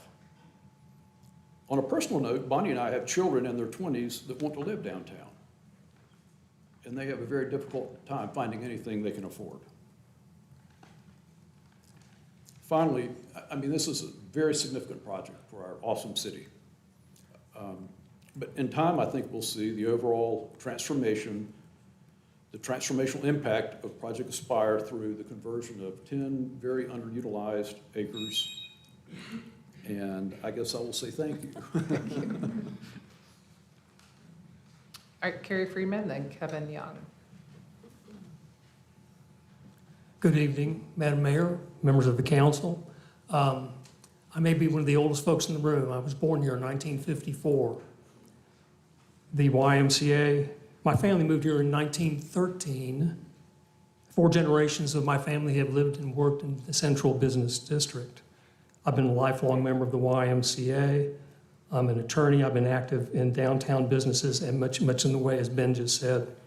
I've served on the finance committee of the YMCA for 27 years. And I would point out that the YMCA was incorporated in 1891. That's even before my wife started shopping at Talbot's. The YMCA can't do this. And in Exhibit A, I would point out to you, is the Reuter Center. In 2001, the Buncombe County Commission allowed the YMCA to float revenue bonds to build what I think is the anchor to that now very thriving community at Biltmore Park. The YMCA, in consultation with, in cooperation and partnership with the First Baptist Church of Asheville, can do this again. We have the YMCA has a $28 million budget. The organization was founded in 1891, and I dare say will outlive us all. This project can be done by this organization very well. The hotel development at the edge of the central business district, in what Ben referred to quite rightly as the underdeveloped northeast corner, is the perfect place to do this and is in comportment with the city's own plans to emphasize development, dense development in this part of town. Density is good for avoiding traffic. The CNA that has to drive from Burnsville to Asheville to work, the young lady that works at the YMCA that has to drive from Hendersonville, those kinds of impacts can be, those detrimental things can be avoided with the impact of this project. The increase in parking facilities will benefit everybody that works downtown, and the central business district can again come alive, much as Wayne Caldwell said so eloquently before I stood up here. The YMCA's capacity to serve children will increase tremendously because of this, and the 10,000 people that come through those doors every day, and I'm one of them. They're right on the front door of the YMCA, says everyone's welcome, all races, all sizes, any measure of diversity you want to take is there on that front door of the YMCA, not just says it, but lives it. The tax benefits to this community will be tremendous. Right now, the only taxable parcel within this space, I believe, is the One Oak Plaza. Some of us in the room, maybe I'm the only one in the room, are able to recall that before One Oak Plaza was there, that was where David Miller Junior High School was. David Miller Junior High School was where folks that were born into Asheville's white privilege, and I admit that, met for the first time people of another race. And that's why I think it's very transformative that this facility and this project be located at this particular location. I appreciate your attention to this, and I hope you will approve Project Aspire. Thank you. Kevin Young and then Stephanie Kaiser. Thank you for your time. My name is Kevin Young, and I'm the Vice President of Human Resources for the YMCA of Western North Carolina. I proudly wear this shirt because of the mission and the impact that we have on this community. I lived in Hendersonville. I'm from here, these mountains. I lived in Hendersonville, and I acknowledge the East End because the community that I grew up in is no longer there. It was called Brooklyn. Now it's called Green Meadows. It was razed to the ground. So I acknowledge those things that you're talking about. I do want to say, though, that the mission that the Y has is one that's going to benefit the whole community, particularly downtown, okay? We have a mission to serve kids, and this Project Aspire is the cornerstone of that mission. We'll be able to go out and expand our mission to the communities that are surrounding our facilities, and the affordable housing will make my job a lot easier because one of the biggest problems we have is the housing problem. A lot of people cannot afford to live here, and we are a service industry, and if we don't do something about that, our industry will fall on its face. So this is one of those stepping stones to get to that point of contributing to the solution of downtown Asheville. I know that there's a lot of concern about a lot of things, but what I will say that the legacy that this will leave for the youth of our community is a bigger legacy than the things that we can even imagine. So think about the impact. I went to Western Carolina University. I'm from Hendersonville and I live in Asheville.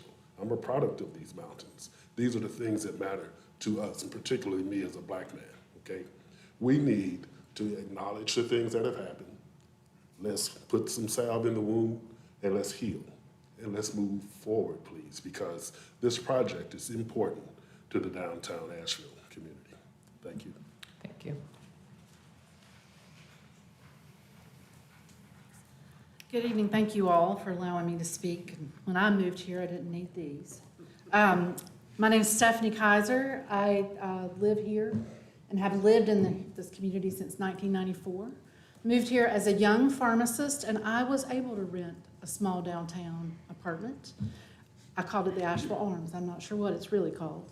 I was able to walk to downtown, and I was able to be at my job at Mission Hospital very quickly every day. Unfortunately, my young daughters, one of which is also training to be a healthcare provider, would not be able to have that same benefit. I'm hoping she will return here one day. I come to you as a member of First Baptist Church of Asheville, which I joined in 1995, and where I met my husband, who is a true native Ashevillean. I have one of those very rare things, someone who has lived here his whole life. I am currently the chair of our deacons, which means I get a lot of phone calls, just like you, I bet, and email messages from our members. When I was personally thinking about this project for myself, for my family, for my church, I want to share a few of the things that stood out for me, some of which you've already heard this evening. One, housing. I used to serve on the Board of Health and Human Services, Buncombe County, and all we talked about were the challenges that our community members face related to social determinants of health, affordable housing, affordable childcare, just being able to live and thrive in this community. So housing matters to me, and seeing that housing come up and around our church and in downtown, I think could be incredible for our downtown workforce. The other thing is childcare. It's already been mentioned this evening. Do we have dreams of expanding childcare? We absolutely have dreams of that happening. We can imagine it if this occurs, and we're able to look with our partners YMCA and say, how can we make this happen? I have friends who have to put their names on waiting lists the minute they get a positive pregnancy test, and then their babies are several months old before they get a slot in daycare. That is reality in this community right now. I know one today whose husband actually works for the police force for the city. The third one, and the one that I see as the biggest part of dreaming and as what speaks to my heart as a member of my church, is the ability to have an opportunity to engage with this downtown community. I know the hearts of many people in our membership. Some are nervous about this change, admittedly. They have their own worries. How does this change things for me?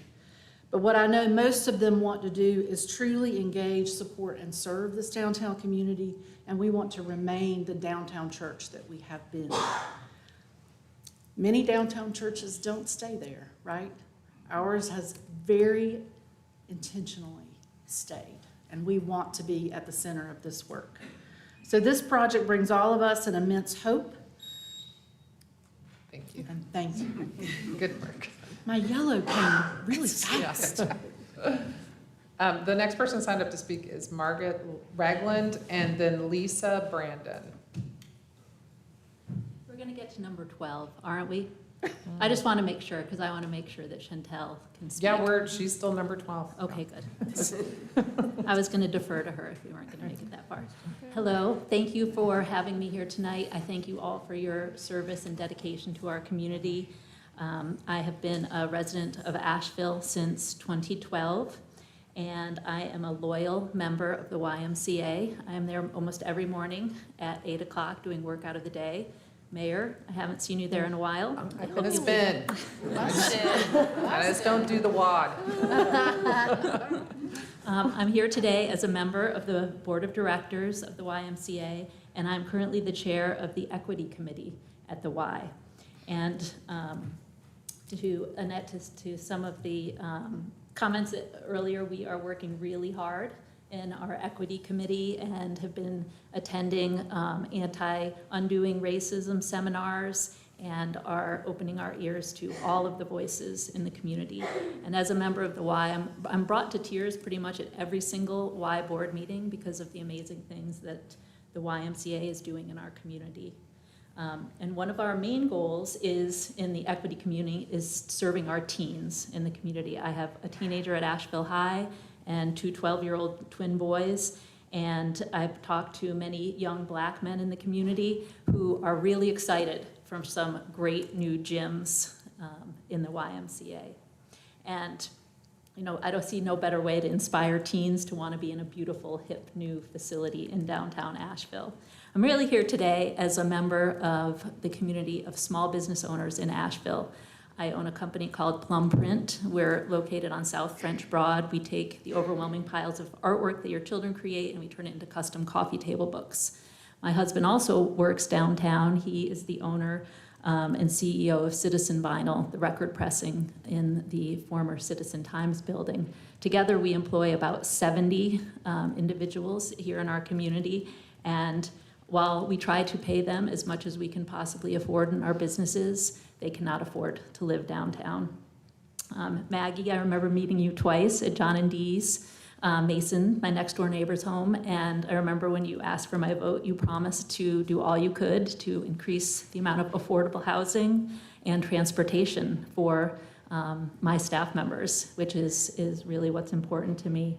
Alicia, one of my employees of many years, who was considering being here tonight, was a little afraid to stand up in front of you all, but she is a woman of color. She and her fiance, she's getting married next month, are both college graduates. They both work full-time downtown, and they also are both artists, and they participate in Comic-Con, everything downtown, but they can't afford to live down here. And they want to join the Y and bring their kids up at the Y. Thank you. Thank you. Please vote in favor of Aspire. Thank you. Lisa Brandon, and then Brian Walker. Mayor, Vice Mayor, and City Council women, thank you for the opportunity to speak this evening. My name is Lisa Brandon.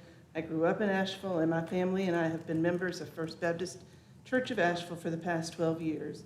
We have found a home there among people who are willing to tackle tough issues facing our community and society in a way that brings meaningful change. Your yes vote for Project Aspire sets in motion an opportunity for hundreds of other families to find a literal home in a neighborhood with the foundational values of justice and equity. In 2021 and 2022, I served the congregation at FBCA as a deacon chair. The timing of this service coincided with bringing several years of work of a relatively small working group at the time, reimagining our campus, bringing that message to our wider congregation. As the concept was introduced, and over the course of several months, we worried together, we dreamed together, we wanted more details than were feasible at that stage of the project, and we debated together the merits. All of this ultimately leading to a vote in May of 2022 that would determine whether or not the church would take the next steps to pursue this vision. The congregation, understanding the importance of the project, and despite the many unknowns, voted strongly in favor of the project. As soon as the internal green light was given, our church, the Y, and the Furman Company started down a path of the city's formal review process. Thank you all for the care and that you and the staff have brought to this process. Parallel to these efforts were community outreach initiatives, because we wanted to be intentional about engaging our neighbors very early in the process. One of the first calls in June of 2022 was to Renee White, a well-known leader in the East End Valley Street neighborhood. And a meeting was scheduled that included myself, our senior pastor, Ms. White, and Ms. Laura McPherson, to introduce the concept. That conversation launched a series of additional conversations across a variety of stakeholder groups in and around the neighborhood, and we were invited to present the project in October of 2022 at one of the Neighborhood Association's monthly meetings. In the winter of 2023, the project team turned its focus to working through the timeline of the required city design, technical, and planning reviews. The details of this project are many, more than can be addressed at this stage in the planning process. There is and will be opposition to hotels, traffic, building heights, whether or not this project is approved. I would offer that growth is coming to this community, whether we're ready or not, and it is in our collective best interest to take a step towards building a new model of what a mixed-use development can look like, because growth is coming, with the opportunity to grow strong relationships with our neighbors as we take these steps. This project takes an underutilized area of downtown. Thank you very much. I know when you practice at home, you get it done in the 3 minutes. It just doesn't always work out like that. Okay, Brian Walker and then Elizabeth Walker. All right. First of all, thank you for your service, and thank you for your time listening to us. Normally, I do not like public speaking, but I am extremely excited about this project and couldn't help myself but come and try and speak. I'm here on behalf of myself, my wife, and our 3 kids. We're all City of Asheville residents, we're all members of the YMCA, and we're all volunteers and donors of the YMCA, even out of my kids' piggy banks that are divided up into the different parts. You know, the Y is just such an incredible organization, and I've gotten to see that throughout my entire life, growing up in the Y in Durham, North Carolina, to being an after-school program leader in college, now a board member, and like I said, volunteering as a family. The Y creates a space. One couple weeks ago, family and I all volunteered down at the Shiloh Community Center, helping hand out produce, and the opportunity that gets created, watching my middle son connect with connect with Ms. Barbara Payne and learn about the history of Shiloh, and that experience is just incredible. So when I think about this project and the 2 leaders we have here between the YMCA and the First Baptist Church, 2 large, local, very impactful nonprofit organizations leading this charge, I just get extremely excited about how transformational this project can truly be. And while I do understand that growth and skylighting changes are difficult to adjust to and handle, I believe the benefits far outweigh those difficulties as we grow as a community. Having this location, one that's been identified for this land use, a plan for densification that creates healthy services that have been spoken about before me. So for all those reasons, I ask that you support this conditional zoning. Thank you. Thank you. Elizabeth Walker?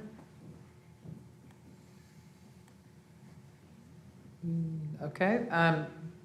Katie Emmert, and then Chantel Simpson.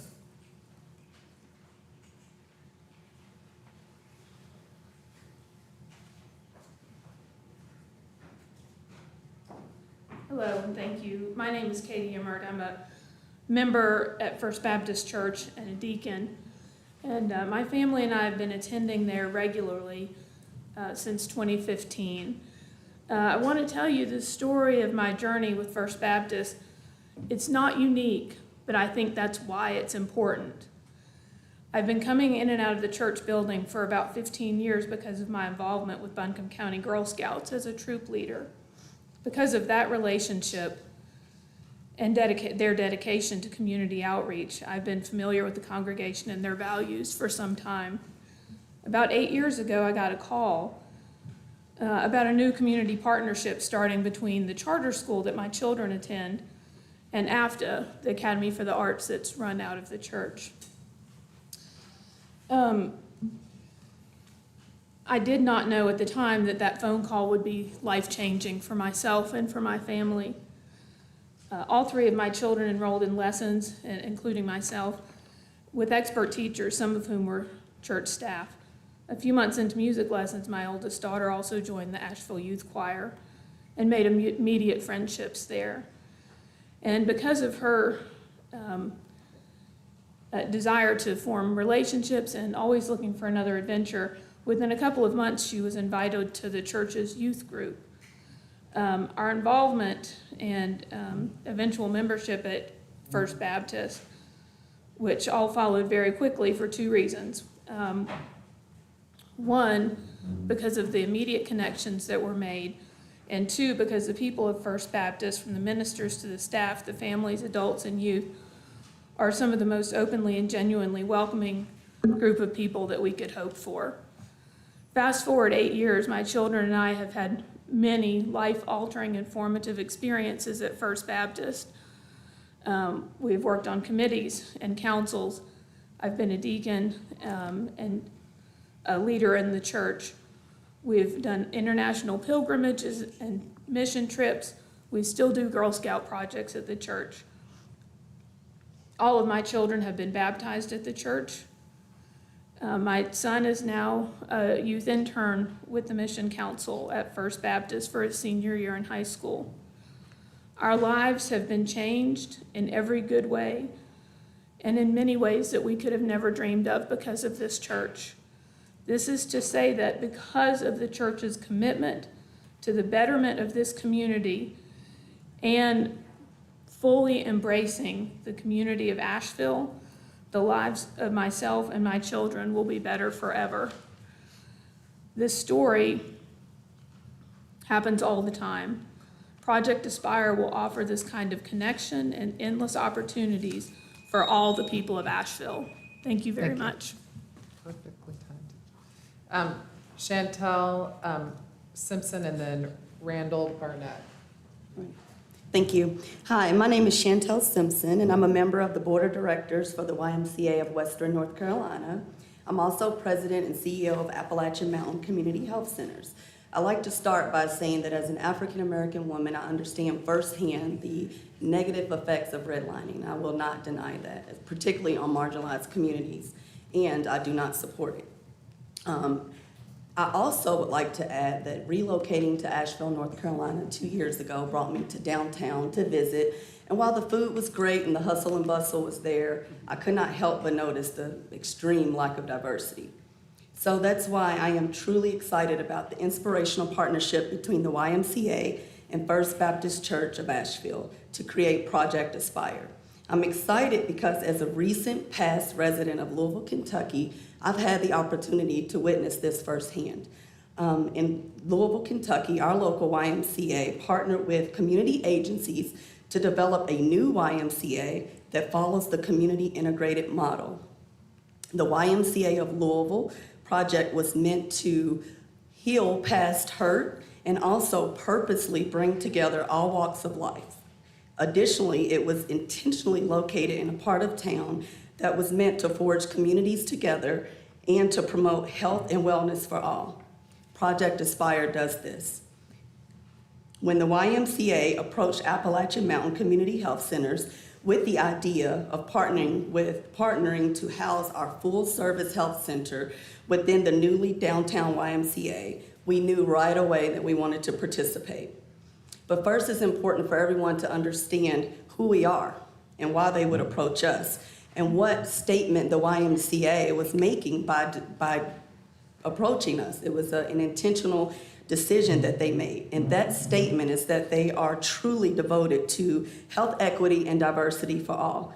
And why is that? Because we are a federally qualified community health center. That means our sole purpose is to be the safety net for Western North Carolina's most vulnerable population, including marginalized communities. So what that means for us is that we are prepared to open a full-service health center within the YMCA that will provide primary care services for adults and children, dental services, including dental services for children, behavioral health, including behavioral health services for children, women's health, pharmacy services that would include a 340B in-house pharmacy. That means $2 prescriptions, $1 prescriptions, or you don't have any money, don't pay anything. Excuse me. So, also would include transportation to and from appointments, one-on-one health education, Medicaid enrollment assistance, job assistance, and other services, other enabling services. So, like the YMCA, thank you very much.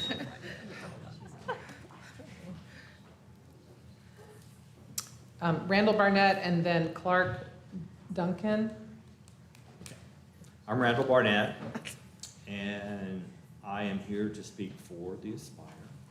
And I have been a member of First Baptist Church for 42 years. When I moved here in 1981, I joined the church. And when I moved here in 1981, I became a city staff member. I worked in the community development division of the planning department here for 21 years. And I was on the very first committee put together by the church about 5 or 6 years ago to do something for One Oak Plaza. That was our project, was to do something because it's becoming dilapidated. We had to do something with One Oak Plaza. And when we were in those meetings, and I'd asked for Exhibit B to be put up, can it picture of it? Oh, okay. There was a nice picture of from above, a satellite photograph. No, not that one. All the way back to what it looked like. There. That's good enough. So, in the meetings, we were planning to do something with One Oak Plaza. And being a past city planner, I talked to them about a buzzword that I learned called a parking desert. If you look at that plan, First Baptist Church, the church footprint and One Oak Plaza, most of it is parking. Now, it's a nice parking lot with lots of vegetation, trees, but I would call it a parking desert. Deserts are not natural in Western North Carolina. You see the beautiful paintings we have here. We have beautiful mountains here, and we needed something new. And they said, what is a parking desert? Well, parking desert is because on Sunday morning, we have a full parking lot. Wednesday, for our prayer meeting, we have a full parking lot. Otherwise, well, weddings and funerals, we have full parking lot. Otherwise, it is a parking desert. Besides spaces for our staff, daycare center employees, it's empty. And we need to do something. So they said, more than just One Oak Plaza, we need to develop the whole thing. So we developed a master plan committee from that point on, and we partnered with the YMCA with a great plan, and we're going to get rid of the parking desert, hopefully with your vote, and we are moving forward with responsible growth. Thank you very much.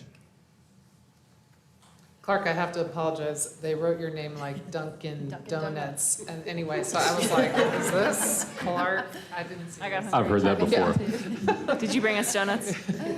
Just kidding. Madam Mayor, Vice Mayor, members of council, thank you for this opportunity. I'm a 25-year resident. I've served our Economic Development Coalition for 15 years. But tonight I'm wearing my hat as a YMCA board member, and I'll be brief. The reason I chose to serve the board of the YMCA is this mission that you've heard about, to serve every community of Asheville. And it's my conviction that Project Aspire has that same potential and that same purpose, to build a place where all of us feel at home. Together, we're faced with a unique opportunity tonight to advance a number of broadly shared common ground goals, and I know you're familiar with them. Catalyzing significant new and affordable housing inventory, minority and women business incubation, a new world-class YMCA with expanded family services and healthcare services, significant expansion of our tax base in an era of scarcity, a new economic center in our CBD that will encourage office, healthcare, and hospitality employment career paths closer to the community. And in the face of continued growth that will bring tens of thousands of new residents to our doorstep in the next decade, it allows us to focus that investment and that growth and that human services and that healthcare and that employment here in our urban core and in the city of Asheville where it belongs. So thank you for your leadership in moving our city forward. I appreciate the chance to talk with you tonight. The next person signed up to speak is Charles Frederick and then Paul Howell.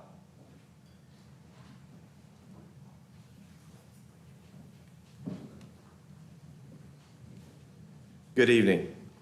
I've been a resident in Asheville for 25 years over 2 different occasions. But for the last 13, I've served as the market president for TD Bank here in Asheville. Until yesterday, I retired. So, and as you know, our offices are directly across the street from this site. And so I've been very familiar with what's been going on in the immediate area. I'm a lifelong YMCA member. I've been on the Y board for the past 13 years. I am a current former board chair, and I currently serve on the North Carolina YMCA board. So needless to say, I'm very dedicated to the Y and this mission. My wife Sandy and I will be co-chairing the capital campaign for the Y, assuming this moves forward. I'm very familiar with the project and the benefits it provides to downtown Asheville. As a matter of fact, the YMCA CEO, Paul Vest, and I were part of the very first meeting when we contacted First Baptist Church and said we'd like to get together and talk about property. and they thought we were going to talk about parking. And as you can see, it changed dramatically from that point forward. The original desire of the Y was the need to replace the current antiquated building, which was built in 1969.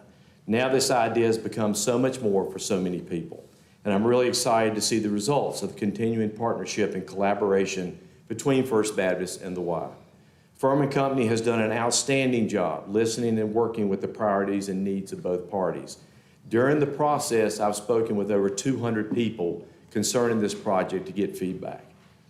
Benefits of Project Aspire to me mean replacing a 54-year-old downtown Y that enable us to offer so many more programs for children and people of all ages. It also adds space to include a primary care provider downtown, as Chantel was talking about. It helps create a healthier downtown, addresses some of Asheville's most urgent needs like affordable housing and workforce housing. And it creates a transformational East End gateway to downtown. Includes space for minority and women-owned businesses, adds safe green space, and as mentioned before, adds a much larger tax revenue base for the city on what is currently primarily a non-taxable land parcel. I truly believe Project Aspire should be supported by you, our City Council, to help us build bridges in the advancement of social equity, health care, wellness for everyone, and health literacy. Thank you. Paul Howell, and then Bill Loftus. Good evening, Mayor, Vice Mayor, council members, city manager, city attorney, and the glue that holds everything together, Maggie. Since tonight seems to be the night to throw out how long somebody has been a resident in Asheville, let me say, I've been a resident here 62 years, born and raised here. And thus far, everyone I've heard speak are not local original people. In 50 of my 62 years, I have witnessed our being the black community, our presence, our history, our voices be erased, removed, diminished, and excluded from any progress that goes on in this city. The people that have spoke, I can feel where they're coming from, but they had no idea of the history of the East End and their concerns. No idea of the concerns of the black community in general about this project being built down there and excluding us. All this affordable housing talk and all that is fine and dandy, but when it comes down to it, it's nothing affordable about none of the housing they're offering. And I feel for the people that are in housing conditions right now pushing for this project, because this project has nothing to do with their immediate concerns and living conditions. So, I mean, that's on them. I'm asking this council here to be a part of Team Inspire.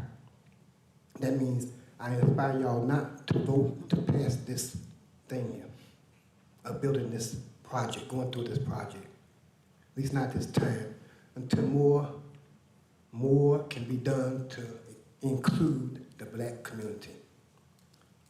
Not just East End, but the black community of Asheville.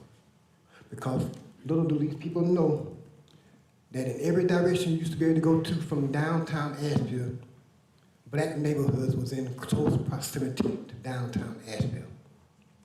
Now you can barely find the black community nowhere within 10 miles, 5 miles, let's say 5 miles. So don't continue to overlook us, exclude us, ignore our voices, diminish and dismiss our concerns. I know y'all be looking at me crazy, saying, why this man don't put his teeth? But I cannot talk things in. But anyway, that's all I want to say. Thank you. Bill Loftus and then Dylan McBridewood.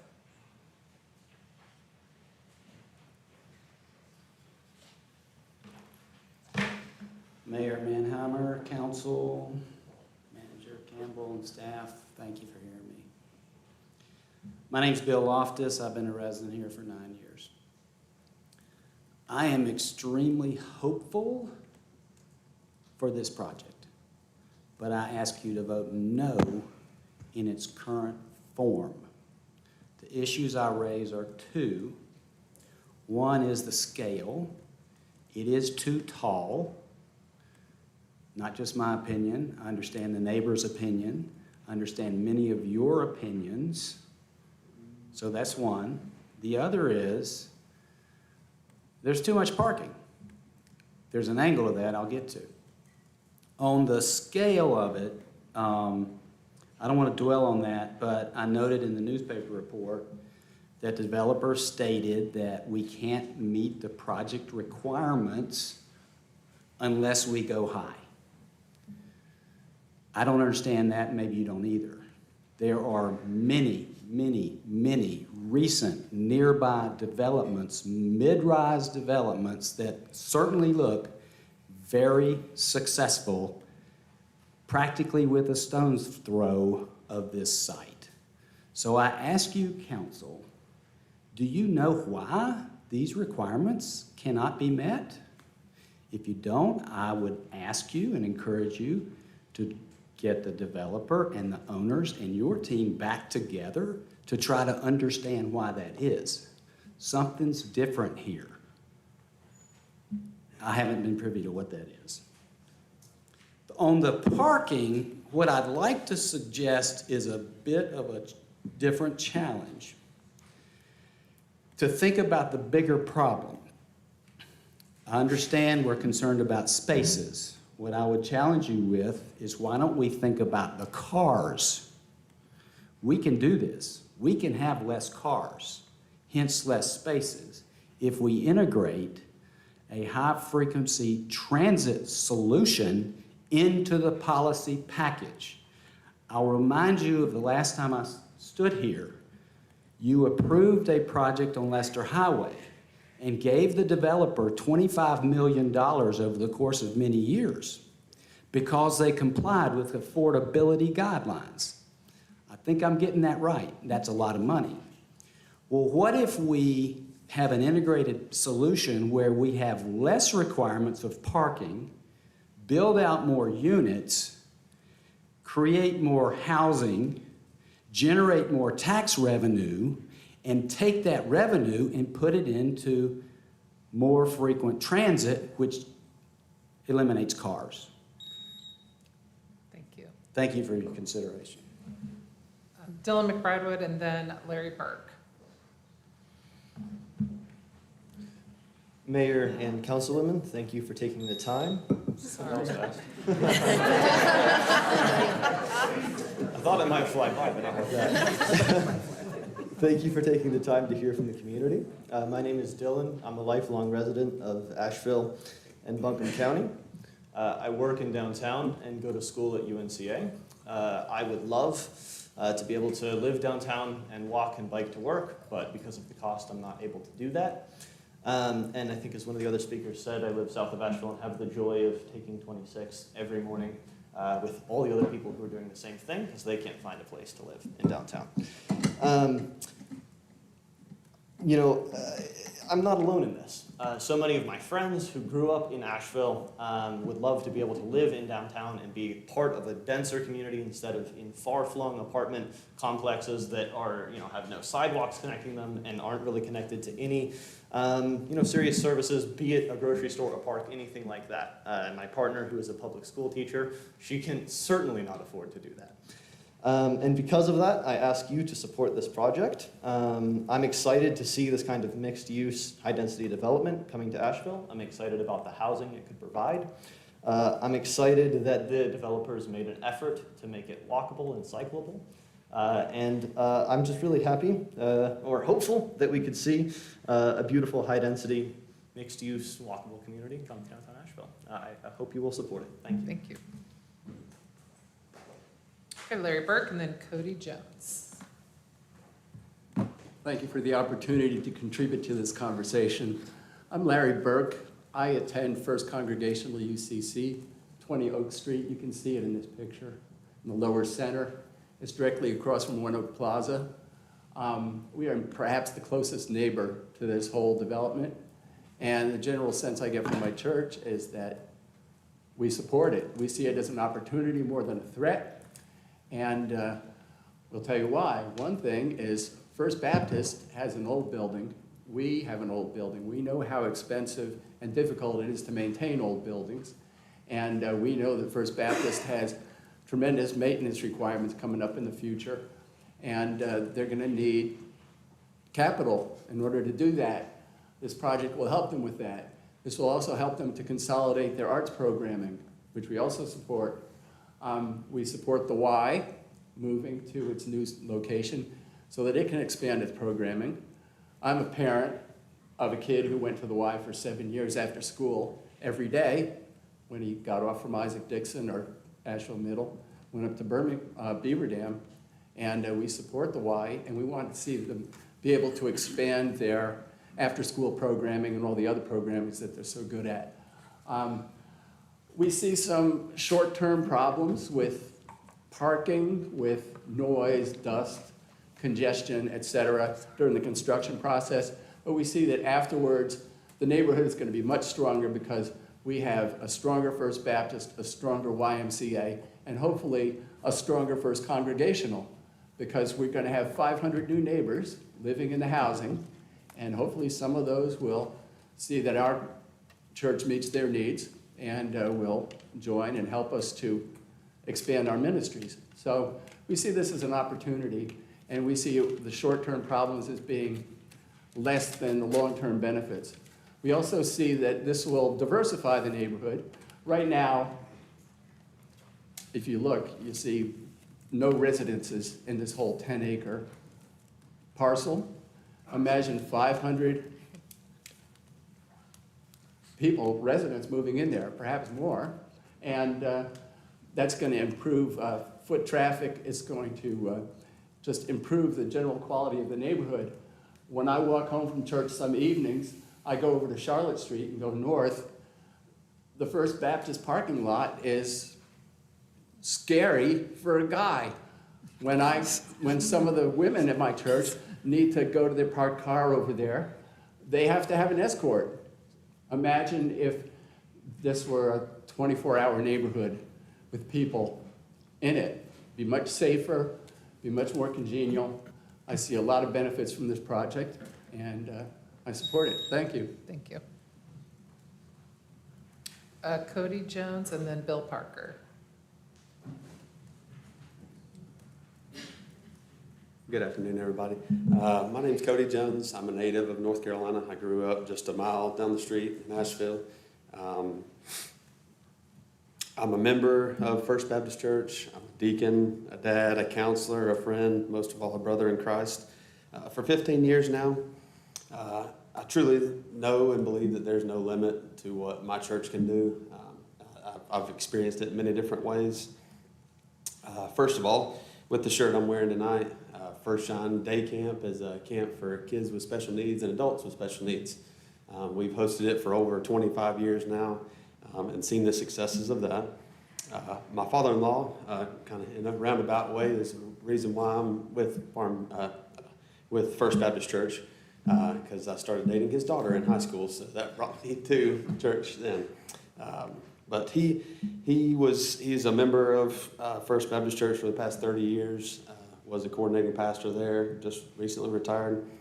And one of the comments he said was, wanted to note it about how we serve as a community of faith that welcomes friends across faith lines. And he has seen he has seen the church grow through many different phases over the years. Obviously, representing the church, you'll never see any better partners with something, a project of this size, obviously, as other people have stated. The partnerships that we will develop are amazing and will show that everybody will feel welcome.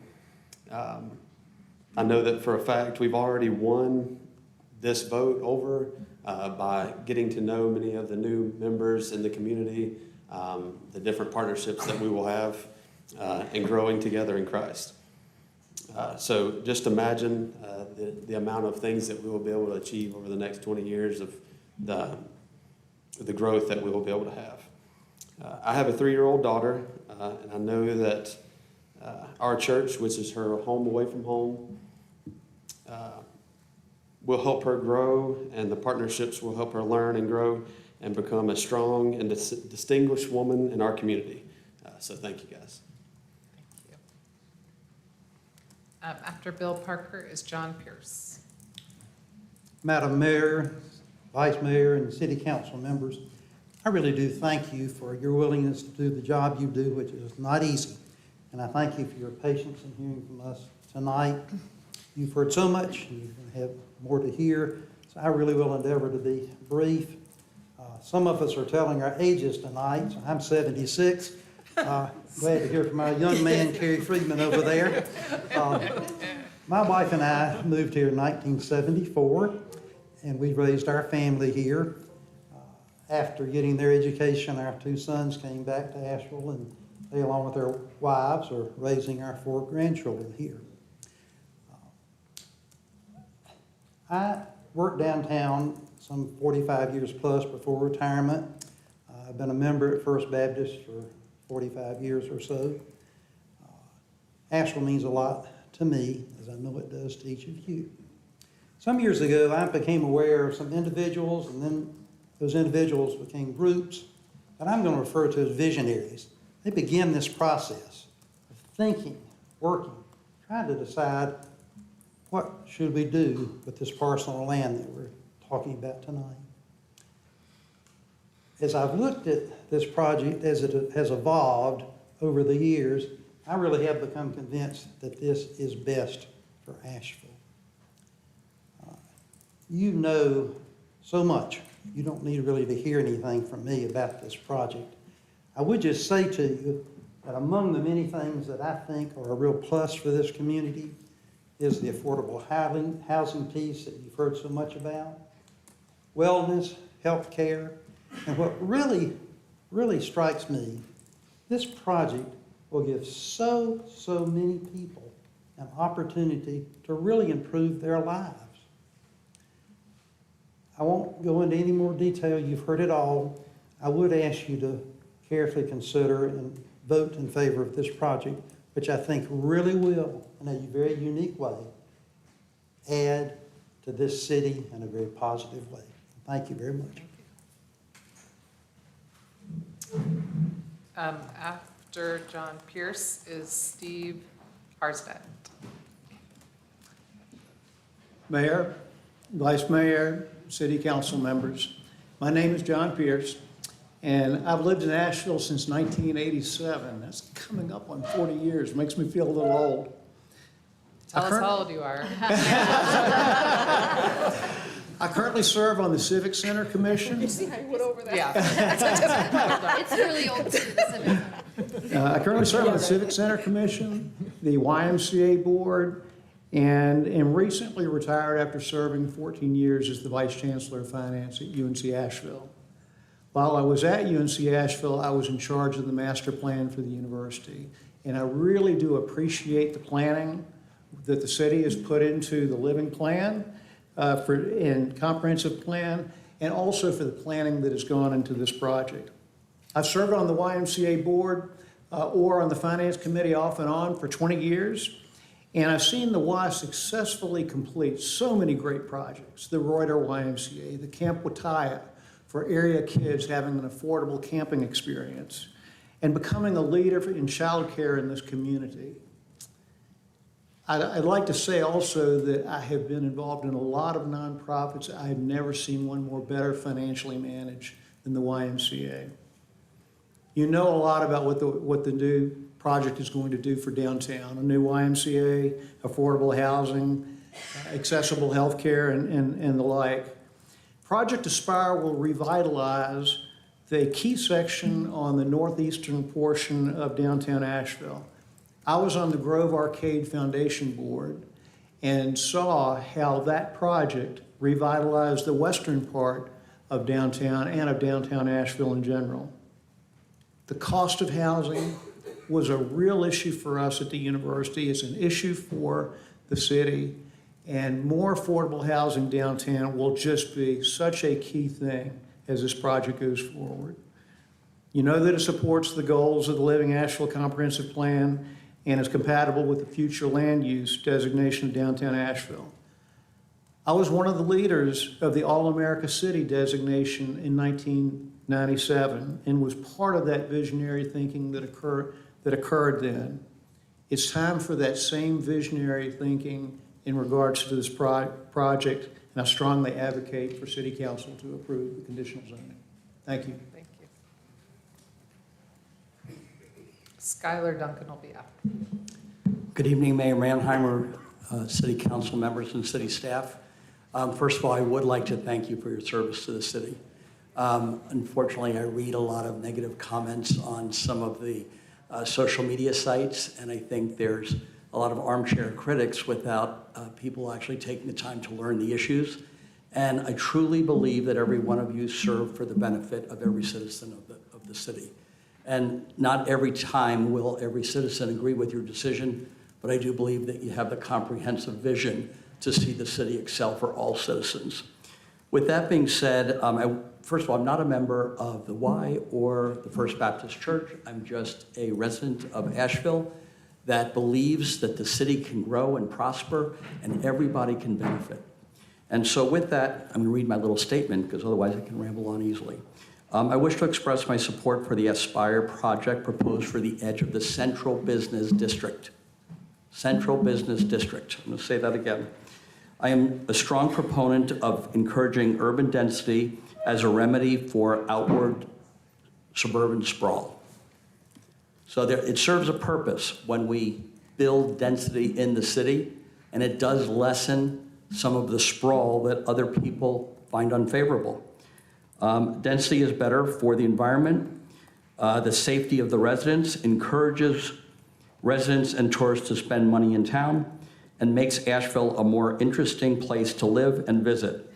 A development of this scale will help provide much-needed housing stock, affordable and market rate, provide much-needed downtown parking, and inject ever-important money into the tax coffers. We don't get services without a fee, and so taxation and the monies that the city collects, as you know, very important to the viability of the city. The Aspire project will provide a comprehensive development favorable for our downtown. I understand fear, and fear usually comes from the unknown. And there are residents that have lived here much, much longer than I. In fact, I'm a relatively new resident of Asheville, but I love the city so far.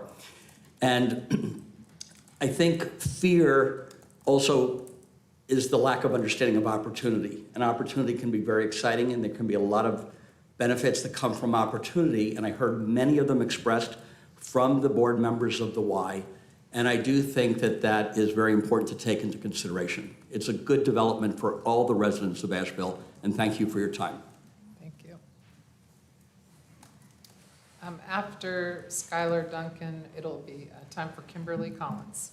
Excellent. Thank you, Council, Mayor. I appreciate it. I'm grateful for the opportunity to speak on behalf of Project Aspire. I'll be brief and just wanted to make a couple comments in support of the project as a whole. A little background on me. I'm a volunteer with the YMCA serving on the Downtown Advisory Committee. I'm a husband, I'm a father, I'm a financial professional who works in downtown Asheville, previously lived in downtown Asheville pre-pandemic in the East End Village specifically. There is no silver bullet to the challenges that we face as a community. You're all very well aware of that. But I think this project helps in numerous fronts to take steps forward to solve some of these problems and diminish their effects on us. I think two that come to mind for me personally are affordable housing. We've hashed that out quite specifically. We've all felt the effects of inflation, increases at the grocery store, the gas pump, stretched thin budgets, and housing has risen astronomically. So taking steps forward to alleviate that in some way, shape, or form, especially for workforce housing, other folks, minority groups who might not be able to afford housing in downtown Asheville, I think is a wonderful thing. One piece that hasn't been mentioned yet, and I think is very important, is the well-being of our teens.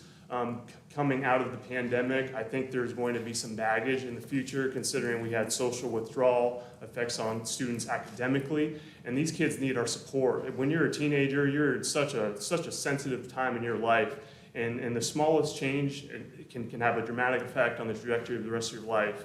So I'm all for this project, primarily to support our teens, because we're going to have a better, more efficient infrastructure and programs within the YMCA to support our teams, give them mentorship opportunity, and allow them to thrive and have the opportunities that I've been so grateful to have bestowed in my life. Thank you so much. Thank you. So for Kimberly Collins, we have 3 people that are ceding their time. David Jones, could you just raise your hand when I call you? Thank you. And David Greenson and Alexandria with a really hard, I know, right? Thank you. Thank you. All right. So you'll get 10 minutes, Ms. Collins. So I want to thank my colleagues for conceding their time to me. I promise I won't take up the whole team. But maybe I won't make that promise. As I sat and watched the sea of caucasity that preceded me, a few things stood out. Only 2 people outside of Paul actually spoke up for the community or even mentioned the community that is going to be impacted by this Aspire project. And that was 2 Black people, both speaking on behalf of the YMCA. So to them, if they're still here, I'd like to say thank you for at least acknowledging East End Valley Street. As you know, this whole project sits within historic East End Valley Street. So much that land was taken so that some of this property could be built upon. Now, I'm not going to get into the history of it. We don't have the documentation, and I want to keep this as factual as possible. But let's be clear. This project is going up in historic East End. When I listened to, I think it was Kelvin with the Y, he spoke about how Aspire was going to be able to help with outreach into the Black community, into the East End community. It's funny. The YMCA has been present in Western North Carolina for over 130 years. And it's only now through the Aspire project that they're going to be making this outreach to the Black community. Okay. So that just goes to my point. When it comes to people wanting to see progress, they want to see progress through their lens. They don't want to see progress through the lens of the people that it truly impacts, right? Which is the Black community. Now, while we have spoken with all parties involved and they have come to us, the component that was missing from the very first meeting up until we pretty much put in a cease and desist was the hotel.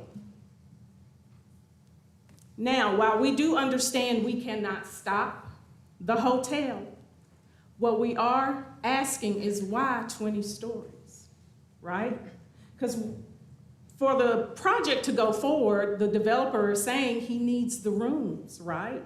He needs the rooms to get the funding so that they can do this aspirational project of outreach to the community, providing all of these services to the community, of providing this affordable housing, and I use the air quotes intentionally.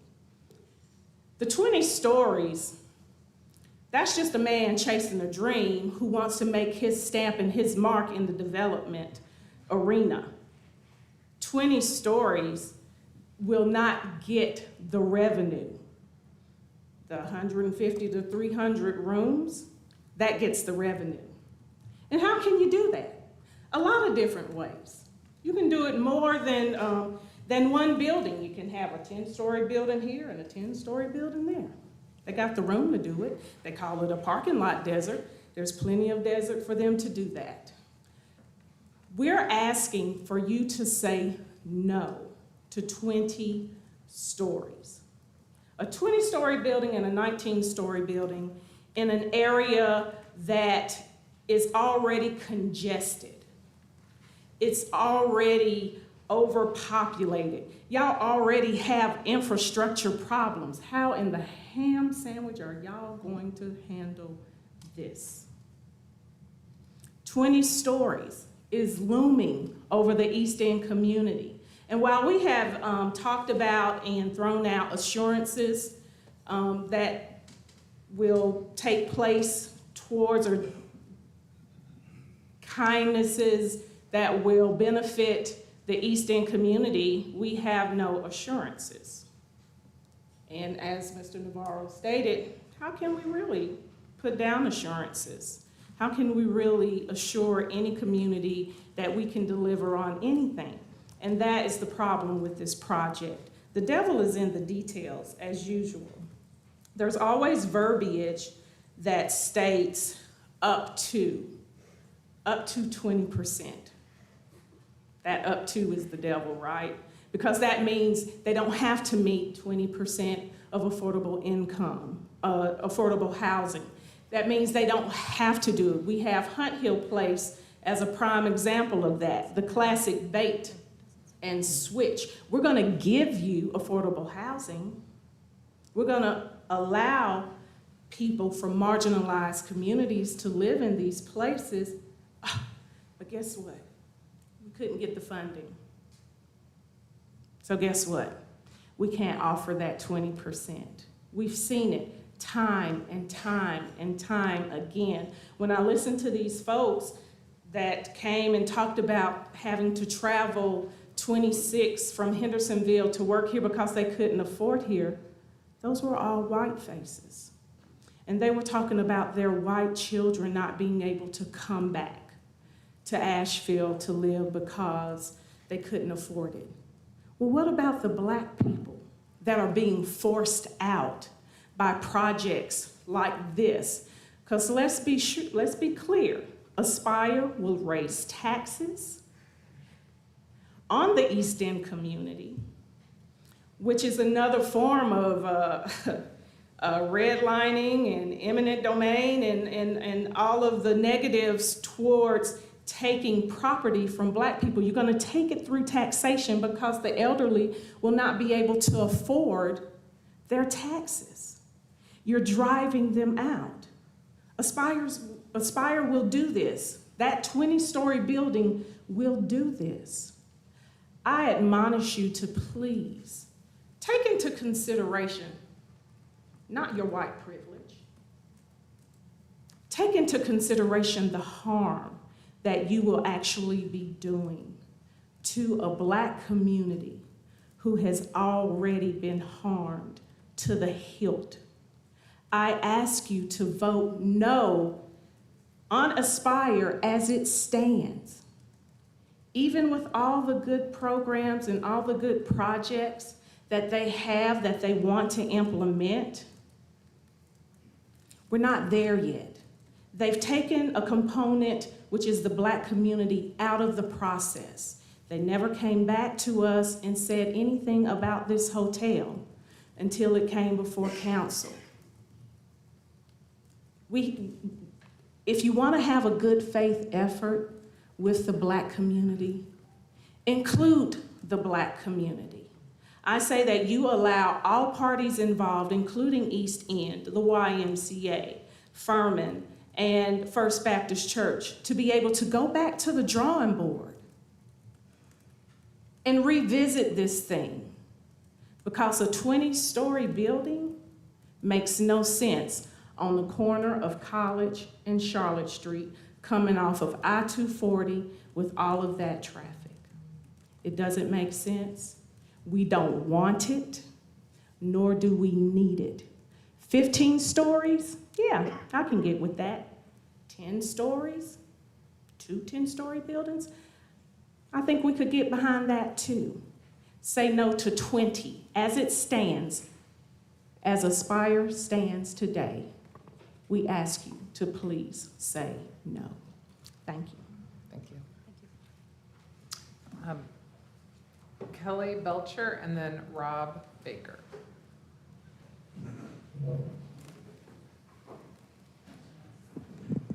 If you're trying to keep up, this is person number 29.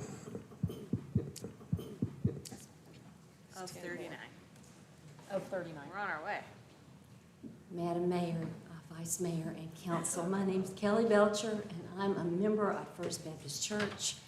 I'm a lifelong North Carolina native, and I've been in Asheville since 2012, and I'm privileged to work with the young married couples and the young families in Sunday school every Sunday morning. And I get to hear about their hopes and dreams, and their fears and their worries. We have a wonderfully diverse group of people. And every time I come in here, I notice the light fixtures and the ceiling medallions that look exactly like the ones in our church, because when our church forebears brought Douglas Ellington to Asheville to design our church, he designed this building and several other beautiful places in Asheville, and that was 100 years ago.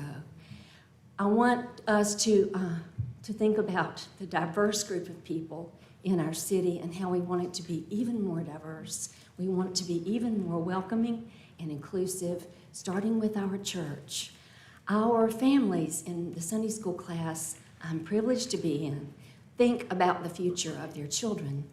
I hope that we will think not only about what's good for us now, but about what will be good for the citizens of Asheville in 100 years. What would we like it to look like in 100 years? A famous writer who I can't quote correctly wrote something I read last year. He said, "I'll change your life in 3 sentences. Number 1, the people of the future are important. They are. They are our grandchildren and great-grandchildren. Number 2, there are going to be a lot of them, and there are. People are going to keep coming to Asheville, and we aren't probably in 100 years going to have the tallest building in Asheville by then. And number 3, we have the power now to make their lives better. I encourage you to vote for Project Aspire to allow First Baptist and all of the partners and all of the neighborhoods of Asheville make it better for those 100-year Asheville residents." Thank you. Thank you. Rob Baker and then Helen Lindbergh. Council members and Mayor and Vice Mayor. My name is Rob Baker. My family moved here in 1957. I went through school here, through elementary, through high school, and then went to Appalachian State. I have a business here, and I've got 3 sons that still live here. I was a member of the Y since I was probably 7 years old. Ended up teaching there at the Y, swimming, especially to outreach to the minority communities and the poor people. I was fortunate enough in my later part of life to join First Baptist, so I've got connections to both. And I wish that that would be what you look at, more than the buildings, would be the good that this can do the community. I firmly believe that that is a very strong place for this, and I hope you'll decide to vote for it. Thank you.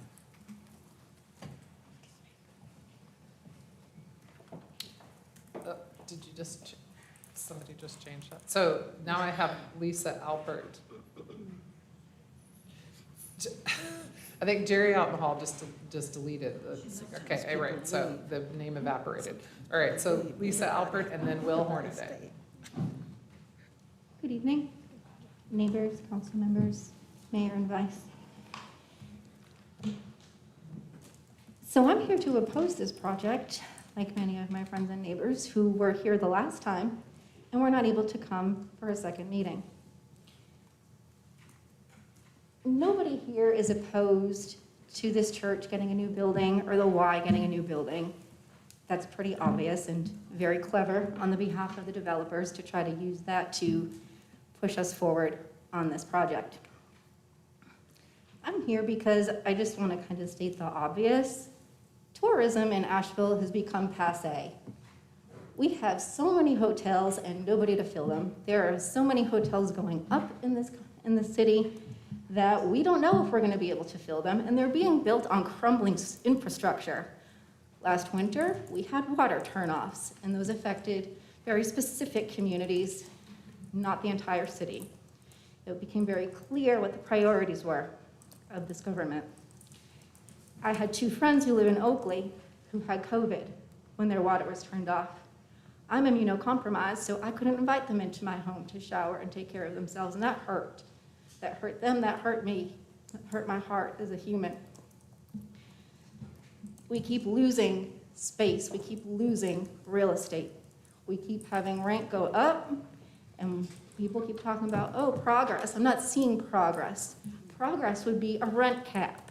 Progress would be a minimum livable wage for all businesses in the city. That is possible, and it needs to be acknowledged that this could be done. Moving people out of their homes because of poverty and into what would essentially be a housing project, that's not progress. That doesn't help anyone. I look around Asheville and I see the Flatiron Building where we lost so many offices, so many small businesses.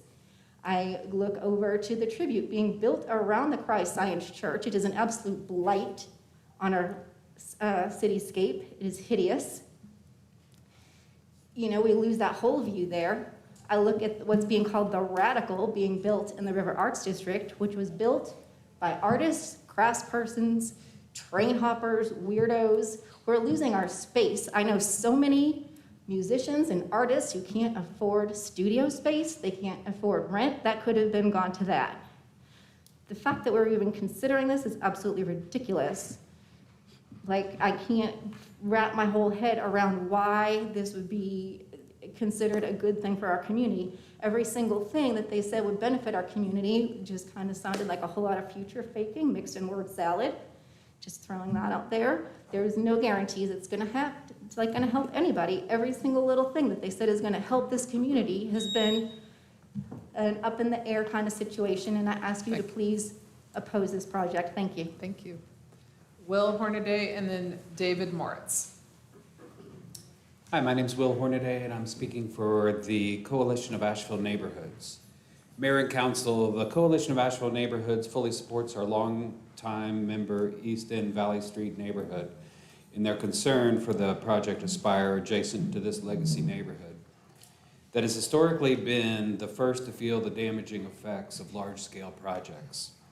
East End Valley Street has worked hard to talk and reason with the Aspire team. Unfortunately, the neighborhood does not feel heard, and the developers are unwilling to bend on the 20-story hotel on the property that was formerly associated with this vibrant and unique neighborhood. We echo their concern about the height of the hotel closest to one of Asheville's oldest and most active Black neighborhoods, and our offer to help to bring these two parties together for a project that benefits all. We ask that you vote no on the conditional zoning for this project as currently proposed. And let's work together to make this huge project something that we can be proud of and one that stops the harm to our neighborhoods. Thank you for your time. Thank you. After David Moritz, Andrea Carver.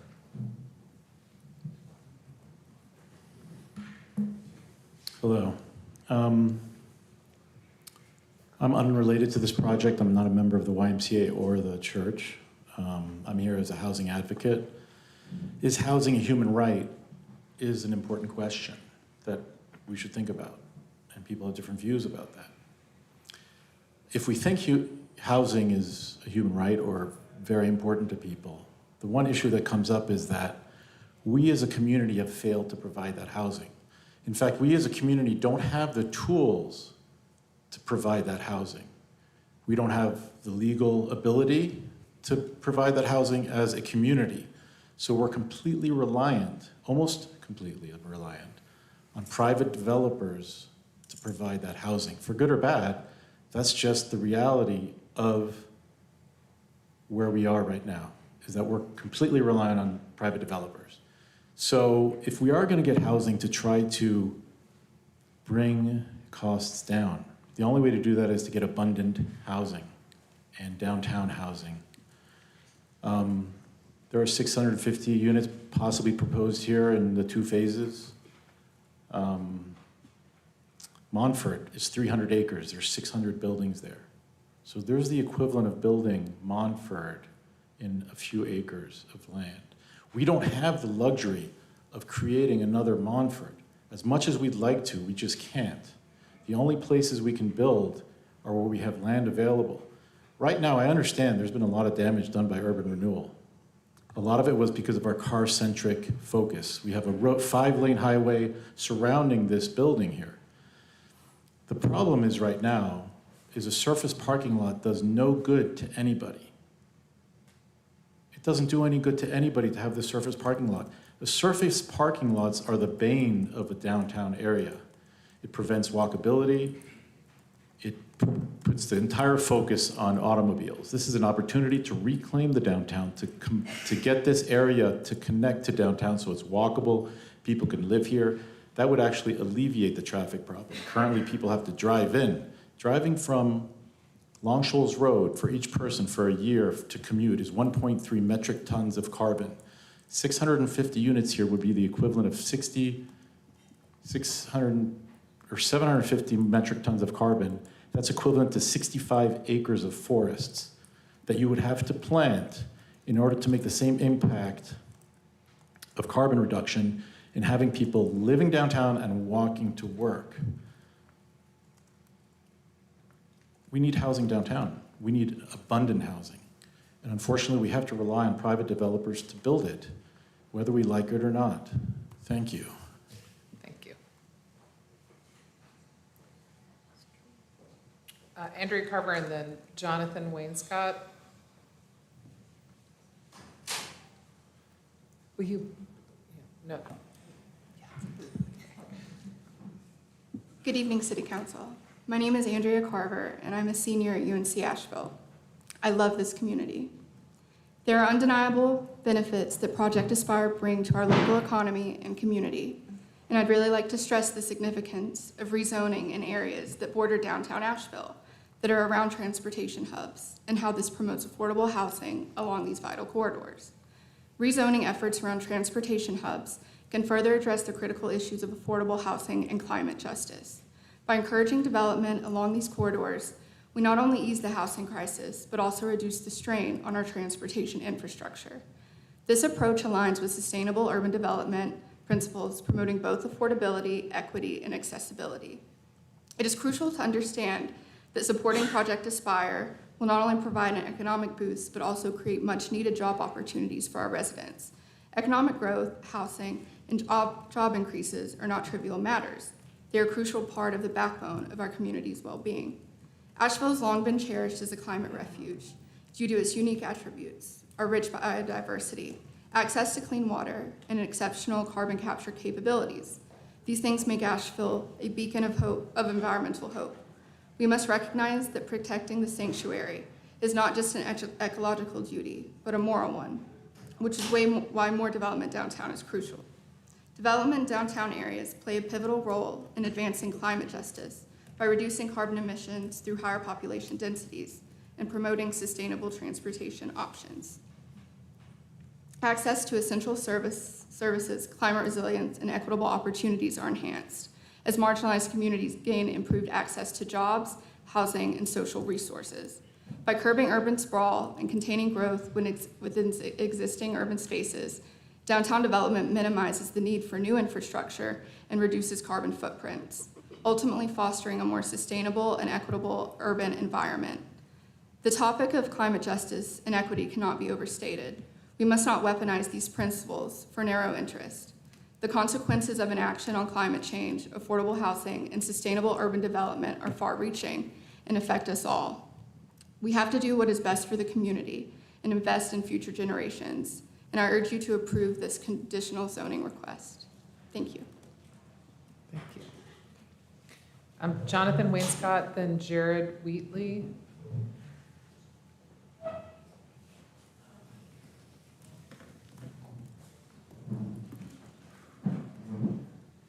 Hey, my name's Jonathan Wainscott, and I did something fun last night, and I Googled the phrase office space glut, and it turns out that that's a thing in the nation. We've got hundreds of millions of square feet of vacant office space, and there was a big transformation after the pandemic. And it's not to say that the office is over necessarily, but I mean, how much office space do you have as a councilwoman? How big is your council office? You don't have one, do you? You run in the city. None of you have an office except for maybe the mayor, so I don't know. maybe office space isn't so important, and this project calls for 133,000 to 250,000 square feet of office space. And so when I did the office space glut search, this article from just a month ago in Chapel Hill came up, and it was talking about the Glen Lennox development. It's multi-use. It's got a lot of numbers that are very similar to this project, 270,000 square feet office space, hotel, all the same stuff. Bikeability, reduced carbon footprint, and they're doing it in multiple phases. And the first phase included an office building that was 106,000 square feet. It's already been built, trying to get it rented out. It's only been half rented, not even half rented at this point.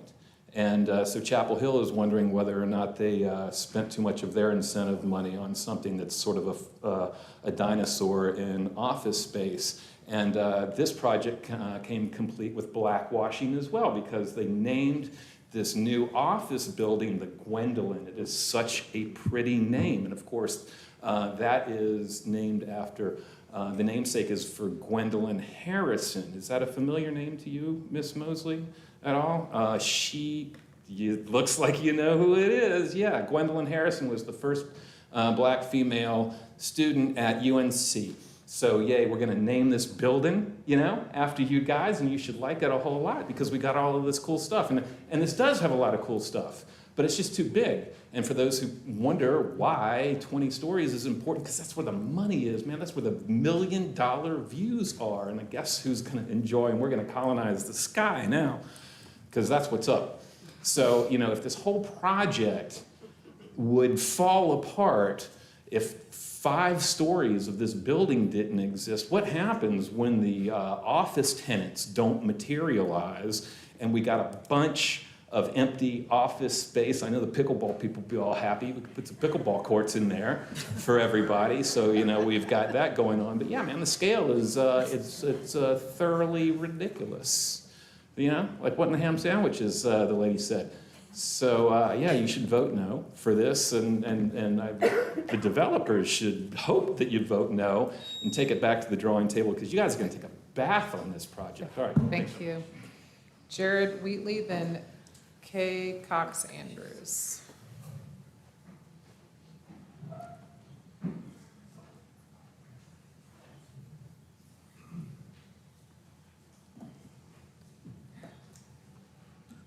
Good evening, Council. Thank you for hearing all this input. I'm Jared Wheatley, resident of downtown Asheville and citizen of the Cherokee Nation.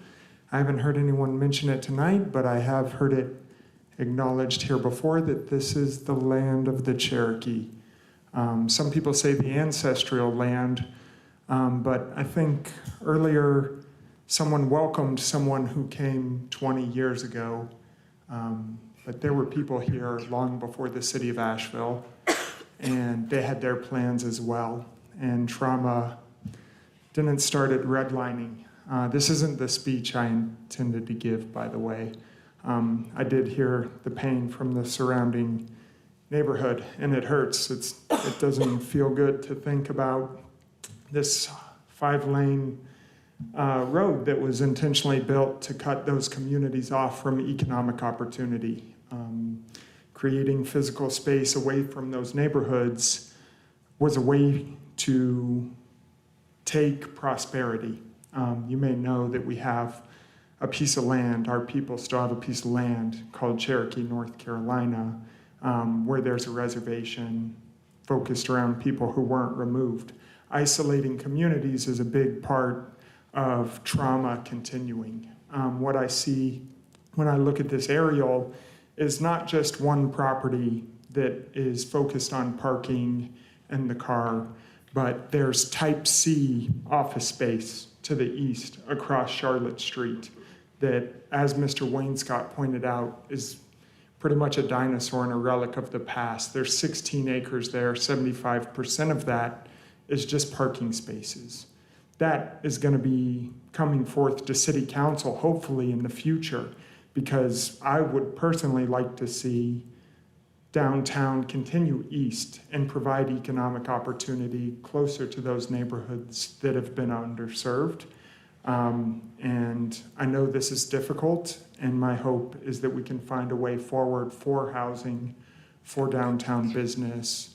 Hotels are a part of that, and Airbnb regulations may become such that every single family home in our neighborhood or in our city may become a hotel.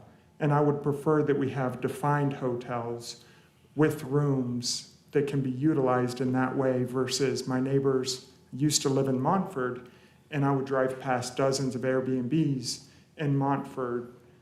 And that was pretty frustrating as somebody who would have loved to stay there, but was actually removed by gentrification. And those folks recognizing the economic benefit of using their house essentially as a commercial property instead of as a home. Thank you so much for your time. Kay Cox-Andrews and then Nina Ireland.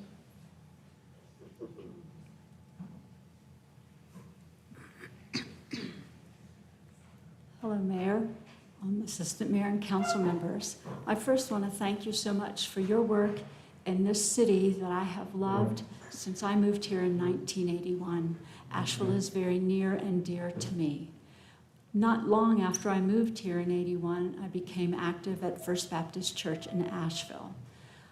One of the most fun things I ever did was to explore the catacombs of the church before it was renovated. And as I walked in the basement, I found remnants from the medical center, from the clothes closet, and from the soup kitchen. So these things have been part of our church for a very long time.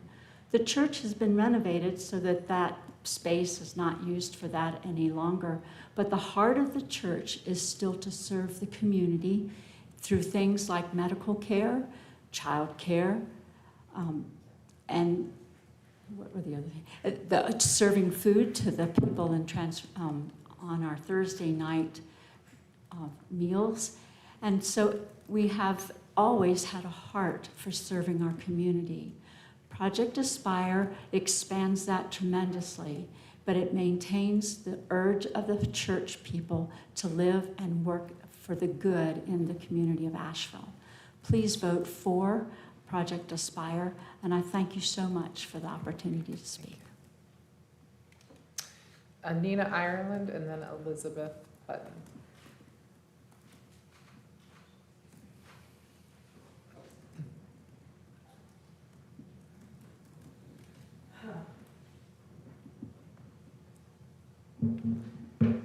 So I'm gonna keep it real because I don't have all these facts and other things that other people are gonna come up here with. Words from my grandmother. What you don't get right will do you no good. I'm 32 years old and my home was built in the Eastern Valley a year before my birth. I personally watched an all-Black community.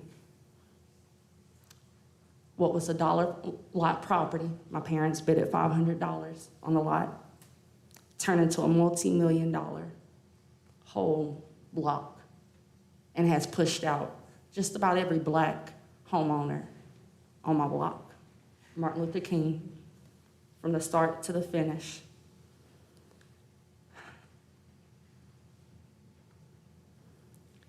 So I guess you can say I witnessed the second urban, well, I didn't witness the first one, but I see that there's a second urban removal wave. Recently, the East End community met with First Baptist, the developers, and the YMCA. We were personally apologized to by the pastor of First Baptist Church about what happened to the Black community that was pushed out for the establishment of their church to be built, along with many other things. But why only say sorry? Why? Why only say sorry when you have the power and the privilege to go beyond sorry? What does that do? Doesn't pay nothing, doesn't change anything. When I mentioned in that same meeting about what about community ownership? Why can't the community, because the community is going to be impacted. So why can't the community have part ownership to help offset uprising income taxes that property taxes that will inevitably happen. So why can't something come out of a physical apology instead of a verbal apology? Because we know Asheville loves some hotels.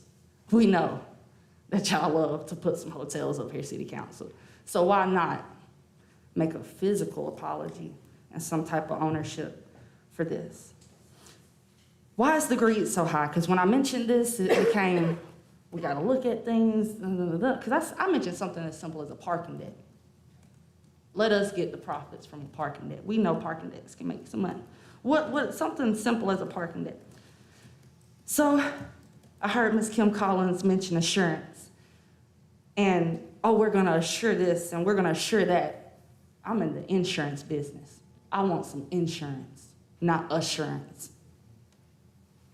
And it starts with you ladies up here. You can provide some insurance.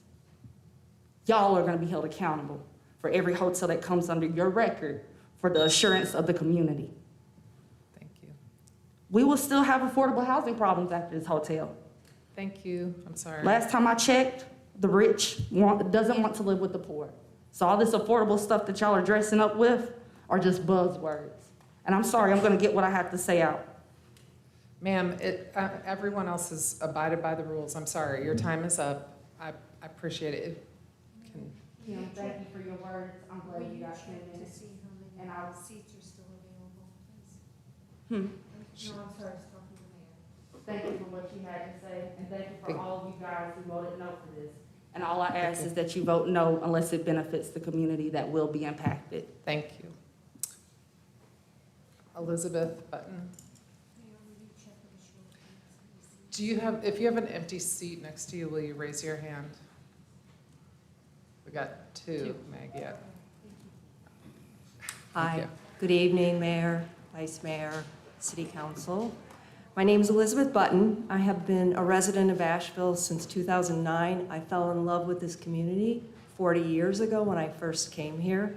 That love has not ceased since. Today, I stand before you to discuss the transformative initiative that has the potential to shape the future of our beloved city. The visionary project addresses the critical need for affordable housing in downtown Asheville, a need that has long been neglected and demands our attention now more than ever.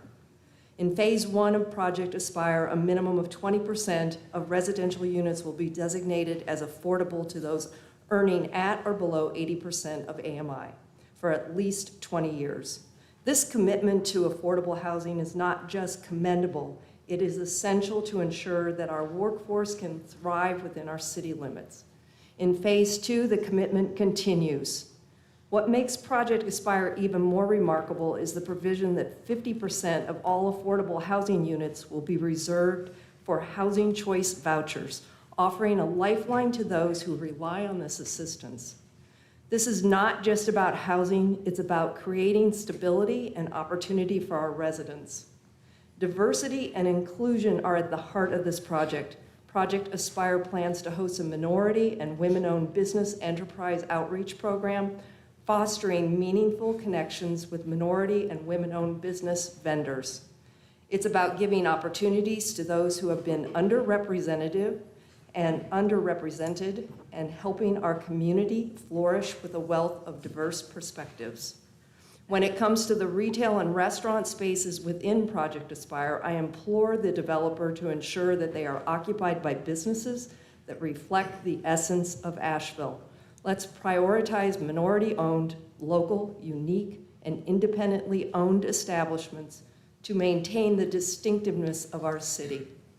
One of the most pressing issues we face today is the exodus of our workforce to neighboring counties due to the lack of affordable housing. Commutes of up to 45 minutes are not only draining for our residents, but also detrimental to our environment and the need for constant expansion of parking facilities in our city. Project Aspire offers a solution that aligns with the goals of reducing traffic congestion and promoting sustainability. Moreover, let's talk about affordable daycare, a fundamental need for our workforce. We must ensure that daycare is not only affordable, but also accessible beyond traditional daytime work hours. Second shift workers, including essential personnel like firefighters, police, restaurant staff, hotel employees, and healthcare workers, face significant barriers. I ask you to support this project. Thank you. That was the last one. No. Oh, there's one more now. Marilyn Bass.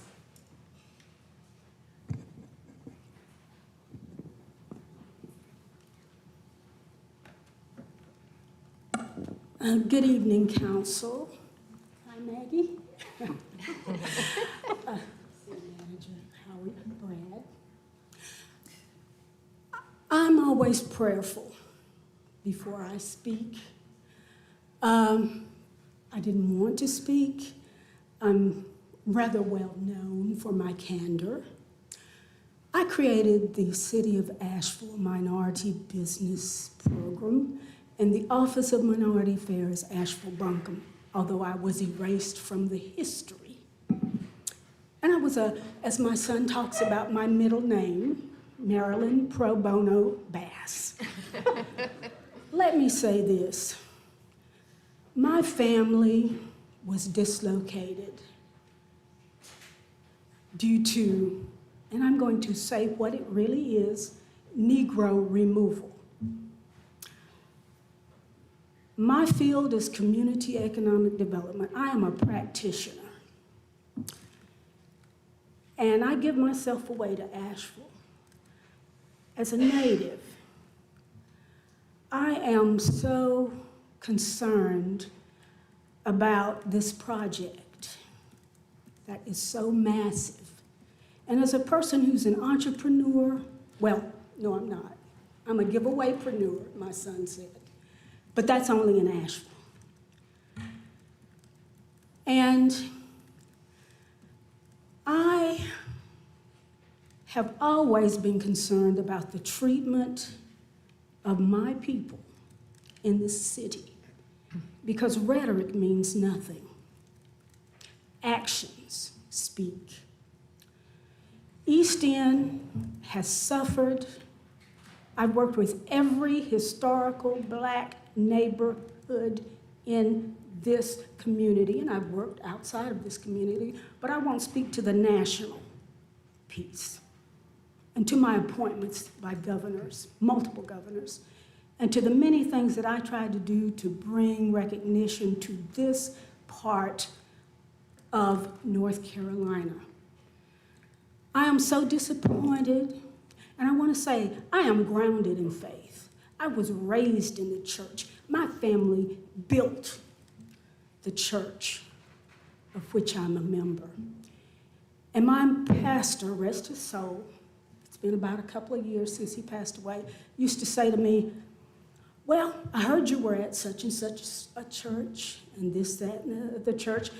And people would say, okay, the secretary's going to make announcements, and then we know Marilyn has announcements. I do not believe what we've been told, and I want you to understand how we've been treated and mistreated in this community. Thank you. Mary Green.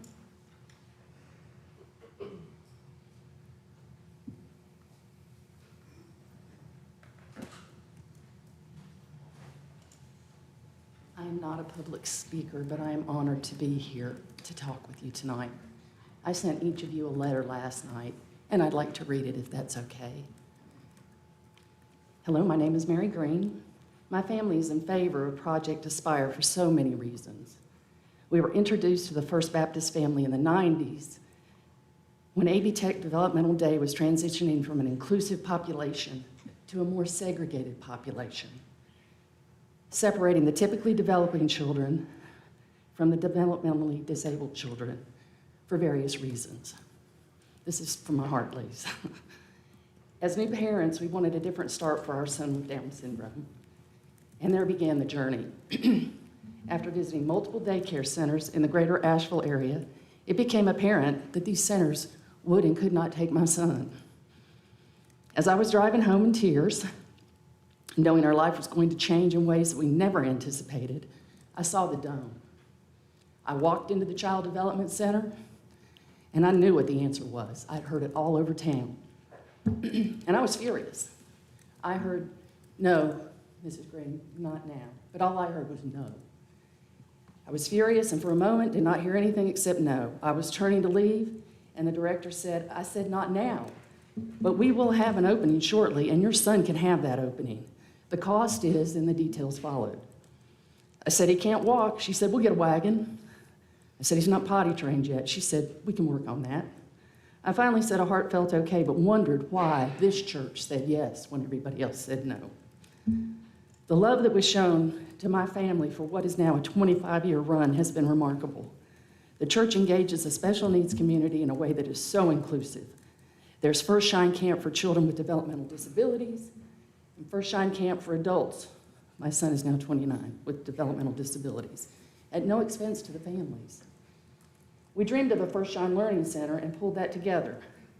The members and staff essentially donated the top floor of the church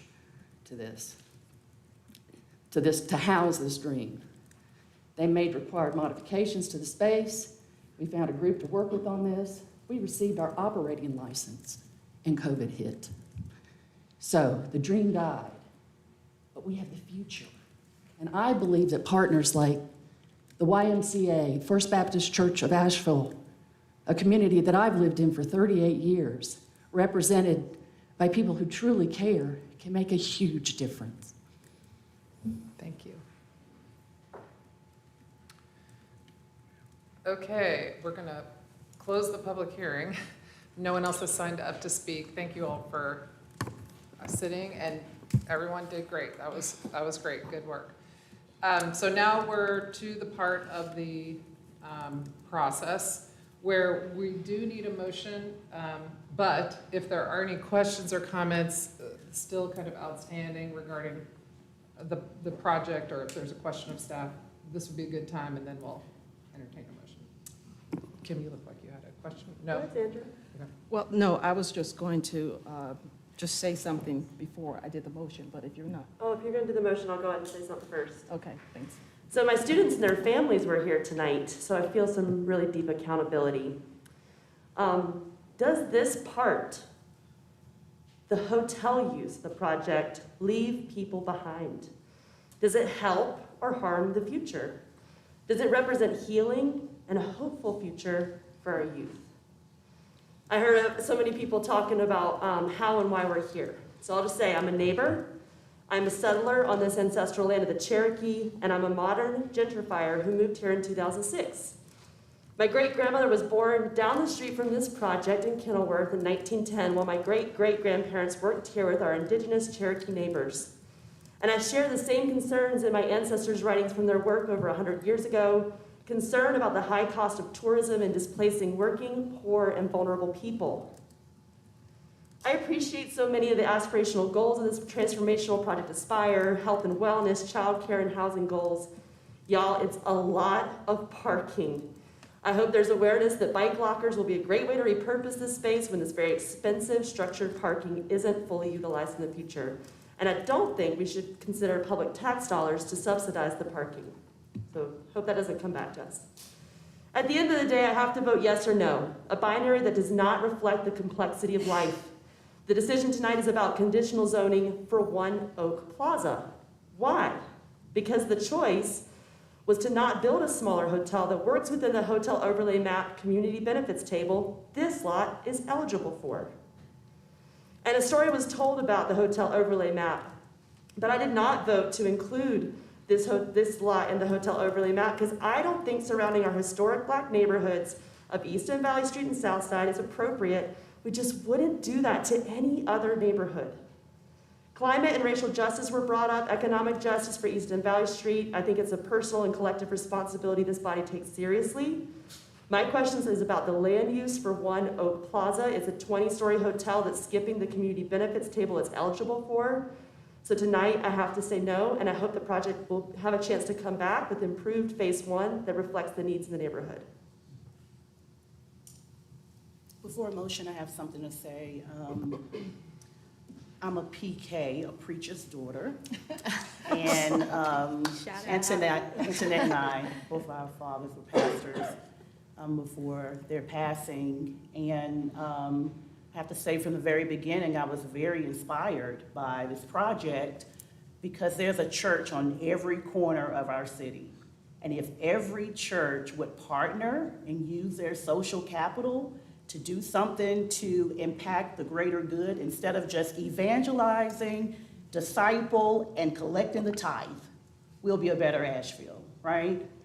But as I'm sitting here and I'm listening to all of the reasons why we should vote in favor of this project, but not take into consideration the diminished quality of life of the East End Valley community, I had to go to scripture. In Luke 15, the Bible talks about leaving the 99 and going after the one. That one is a representation of the East End Valley community. All the reasons why we should. There is a reason why we should push for the reduction of the height of this hotel within feasible responsibility, reasonable, what is feasibly reasonable, because he just said that we could. So all of the deacons who are here, who gave your stump speech, it was beautiful. But I have to say that I can't go to sleep tonight on my yes, because I do intend to vote yes, but it is going to be like heartburn.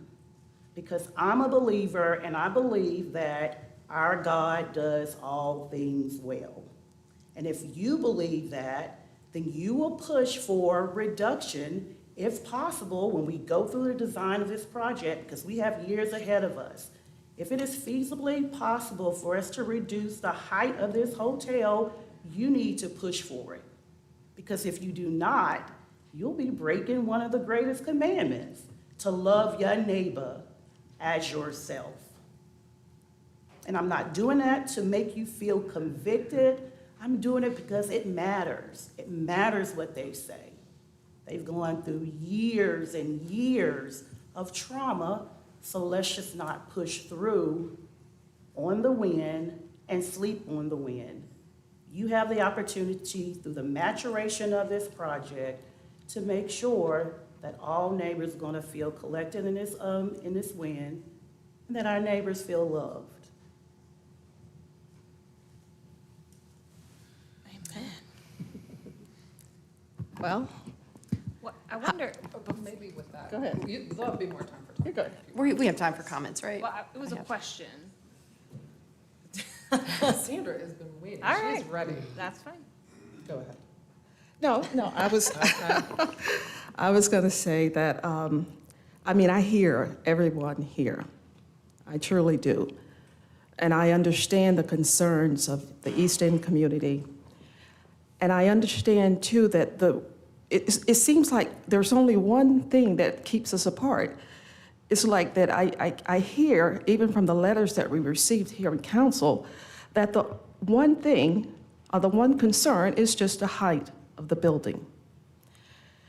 And when I look at the height of the building, and I look at our code, UDO, which basically sort of set the size or the limits or whatever, and the development is within those perimeters.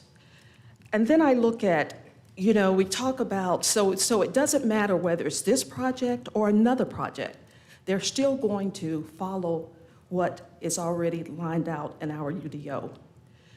And then you look at, and what I look at now is this, is that in order to live downtown and for a builder to build downtown, there's cost involved. And when you build higher, basically you're sort of able to usually get more units.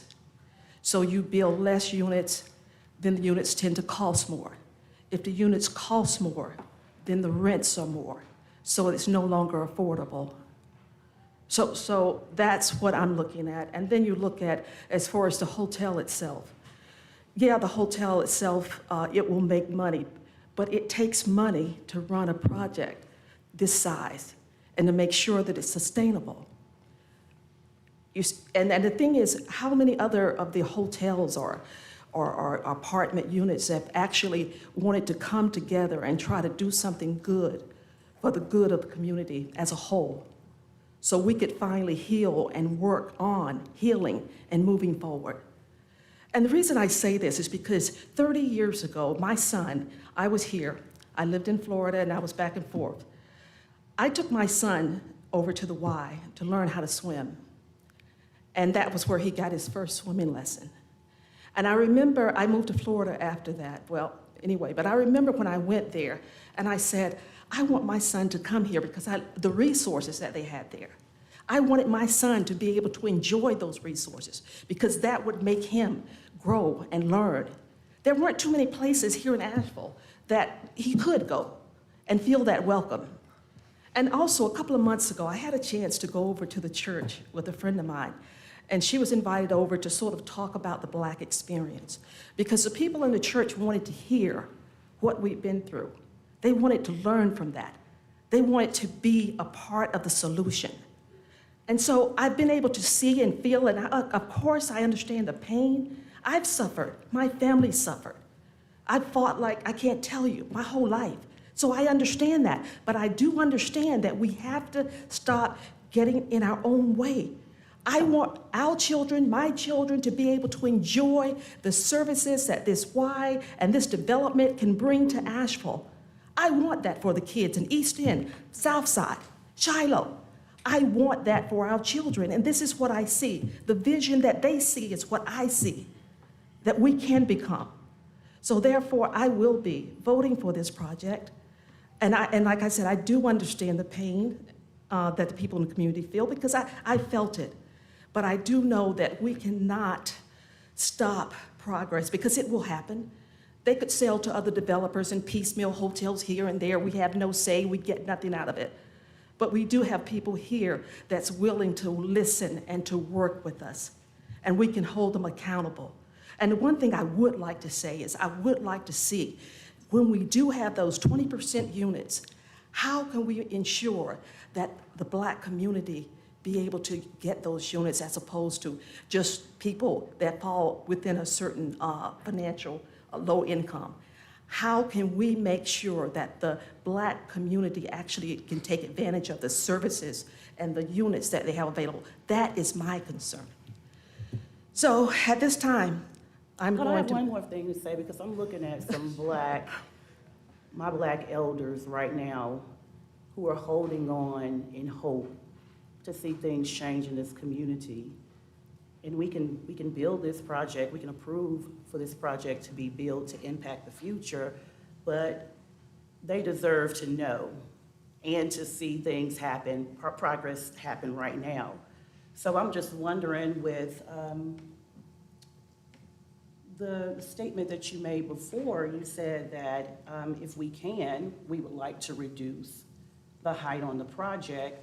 So I'm looking to Brad to figure out exactly what can be put on the table tonight, so that we know that you'll put your best foot forward towards looking at the reduction of the height of the hotel. Well, the only thing with that, I mean, being in real estate and realizing that whenever you go get loans and you start doing, it has to be able to support itself. The numbers have to be able. Well, he just said that No, if he I'm not could. saying, he didn't say, he said if he could, but he will not so know if that. If you can, is what he said. So yeah. I'm gonna play on that for the individuals that I see here tonight who might not see this development play out. So I'm gonna push on that point to see what type of answers we can get. Sure. I'd love to hear that too. I think a lot of us would like to hear that. May I ask you to frame the question so that I So can earlier better you understand it? said that, and I'm just saying it in my own language, I'm thinking, my question is, what reduction would be feasibly possible for this project to play out? Because before you said that, in conversations before, and I think what I read in the media, is that the hotel will be the economic engine for programming for the YMCA, to subsidize that programming, which is, I give a thumbs up for that. But right now, it seems that you don't have any hard numbers to guarantee that statement.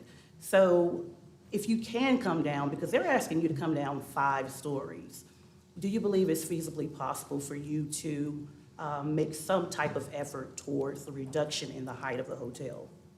This is a partnership effort, and the proceeds to that hotel do not go to us, as in the developer, in this case, because we're acting as facilitator for others, for the church and for the YMCA. That hotel its size really is its numbers of rooms, numbers of keys, hotel rooms. It's not so much the way the industry looks at it is it's numbers of rooms. At that number of rooms, at that height, it can yield to the project a certain amount of money that then is spread around and can be used for a multitude of what we'll say is good, because it's essentially going to the church and benefiting the YMCA. So there is a cost and a benefit to everything. I think we all understand that. A smaller hotel means either smaller revenues, which means lesser services, or a smaller hotel, and I think someone said we would embrace 2 10-story hotels, which means more rooms. That probably looks better financially from a developer's pro forma standpoint. We get that. So, when you're running numbers on the analytical side, oh, maybe that works. But the reality is, and someone talked about that being a parking desert and it's so big that they have enough room to do so much. If you really look at the plan, a lot of that, when you take in the sidewalks, the cycling areas, the transit, the access, that entire first phase is being used. And so if not there, if you did 2 10-story hotels, something else would have to go away. The something else would be the platform where the housing sits, because the only other piece there is the YMCA. So that's why all of these are interrelated, and they've all been thought about, and they've all been modeled 100 different ways.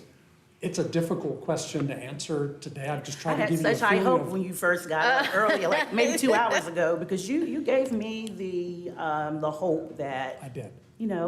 My eldest can go to sleep, And what knowing I had said was, whatever their family is going to inherit, it does not have to sit under like this, what they describe as a skyscraper. Like, it'll make me feel better if they're able to rest, knowing that this project wasn't like the nail in the coffin for their legacy. I would be thrilled to know that if we said tonight that we will reduce this to a 15-story hotel, that we would get unanimous approval here tonight and unanimous approval for the next time we come back to you for assistance. I don't think, we know we cannot say that tonight because there's still more to do in order for us to get to that position. That's why I keep going back to those ranges, because those ranges are related to each other. If we did less hotel, we can do more housing. The YMCA is pretty much fixed. If we do less housing, we can do more hotel. We can do 2 hotels. So it's all related. One of you said, we hope you won't come back and ask for assistance for Parking. or other things. Me as well. No great projects in any community is done by just the private sector. It's a team effort. It's a public effort. It's a private sector. It's a public-private partnership. There will be things where we will come back to you on, and there's going to be a period of time between this level 1 approval of knowing we have the parameters to move forward, to then look at each individual building, program it, run pro formas on it, have it then relate to how it affects the others, and we will be back here to ask for additional, we don't know what form that will look like, but we will be back. And if you don't like what we've done, you're going to have another opportunity to say no. Brad, Wait a second. Now we're going to have to plan on subsidizing parking, and we can count on planning on subsidizing affordable housing. And we all know, because of the Buncombe County tax structure, that the historic Black neighborhoods disproportionately pay the most property taxes. So I'm not okay with that. But I just want to be really clear on the record. I want to tell a good story. I want to tell a hopeful story, but it's got to be a true story. And the true story is it's going to take a lot more public tax dollars to realize this transformational project. Even though there are really good aspects of this project, the conversation about how it's funded isn't over, and it's not, the hotel's not enough. It's not even started, really. We do know there's a financial ask coming, both through our affordable housing subsidies and potential parking partnership, much like we did with the A-Loft, which did turn out to be a good deal for us. So I'm not saying it couldn't be a good deal. One curious thought for Brad, our legal team over there. I sit on the design review committee for the city and the downtown commission, so I have the pleasure of reviewing all of the hotels, whether or not they come to council or not. And I have for 10 years. And I'm wondering, so when this council, if this council approves this, then the onus will be on the design review committee to review the buildings themselves. It will not come back to us, just to be clear. In this document that we're agreeing to with all these conditions, I think it's 7 pages long, one thing says, the design review committee will not have the purview to discuss certain things, massing, heights comes to mind. Is there some kind of area in there for allowing the committee to have some more power? And I mean that in the sense that if these guys are genuine in their approach to trying to reduce parking, because I've heard that 1,800 isn't the goal either, and generous, and they're truly trying to get to a shorter building if possible and feasible financially. Is there a tool in there we could tweak to allow the design committee to have more power? Are you saying for this project? For this project, because council will not see it, then it will go, I'm imagining the language would have to be arranged, or could we empower them in some way? So the process of review is a standardized one, in that the ability to alter that process for any individual project really would require rewording of the ordinance language that dictates how this review process functions. What I can tell you on the flip side is that what council is doing in terms of its consideration this evening is setting the stop points, the ceilings, the floors, and the walls, and that those future reviews must then work within those parameters that council sets. Those are going to be more detailed reviews because more details will be available. But what council has the power to do, as opposed to rewriting the process, is set where those parameters are. And if the proposals here are outside of the parameters that council would feel comfortable passing that torch to another body, then it's your purview not to approve that. The alternative would be to give those bodies the ability to review within the proposal that's on the floor this evening. Short answer is no. Thank you. So a variance is not an option. There are already variances built into this application. There was a list. Are we doing our comments now, or are we doing after motion? Because I do have a few things, but I'm not sure what we're doing procedurally here. Whatever, it's a Okay. go. Okay. Well, so do you need him to stand there? no, you don't need Okay. to stand here. I don't have any questions for you. Thank you. I do have a few things to say, and they're maybe going to feel a little jumbled because they're not all quite connected. I think it's important to acknowledge the East End's concerns. I really do. We might speak for a couple hours in this room tonight about what's happened, but the legacy of issues between redlining and forced blight and eventual urban renewal happened in this community and continue to be felt and seen and experienced in the daily lives of some people. We lost a lot of businesses, we lost a lot of homes, Black-owned businesses, 100, I believe it was 125, if I recall. And, we're going to be trying to repair 294. Yeah, I think 125 may just be in the South Side neighborhood. Yeah, so case in point, a lot of damage was done, and it wasn't that long ago. Many of you were alive for it. And I think, this job is hard. When we sign up, we know we're going to be asked to make uncomfortable decisions, hard decisions, and that's where I feel I am at right now. And I feel like, as someone who cares about these issues, that I'm doing what I know to be possible to help work on them, whether that's establishing things like reparations funds or, committing to finally build the track that was promised for so long, or using funds to purchase large tracts of land adjacent to public housing so that we can try and do better. There are a series of things I feel like we are doing in that genre of trying to help and assist. I don't know that it's enough, but I do hope that it is seen as some genuine effort. Because I also agree with some of what my colleagues said about we can't get in the way of progress. You know, I would happily support a 15-story cap if the developer was saying they could do that. But we're kind of tied here. This is a conditional zoning hearing. The developer has to put forth what it can do, and we have to agree. And if we don't agree, we'd all go home without any kind of agreement. We can't say we're requiring you to do this. They have to be able to say we can. And they're saying they can't. So here we are. If you were not here for the last meeting, I had a lot to say because I had a lot of concerns. In fact, I requested this project hearing be delayed twice, maybe 3 times. And I do want to add in favor of this applicant what has happened since the last time, because you know we only have the option to create and agree to these conditions. They're in this document. You can see them. I think there's like 40. And some of the conditions that I expressed as wanting last time, they were able to come through on, and I want to make sure that those are at least observed and heard, because initially when we saw this project, it did not include any housing in the first phase. Now it does. It did not necessarily include any affordable housing in the first phase. Now it does, 20%. It definitely didn't include any voucher acceptance, which is how we target the 30 to 50 AMI range that is so hard to house in this community, and I mean it, it's nearly impossible. Now it does.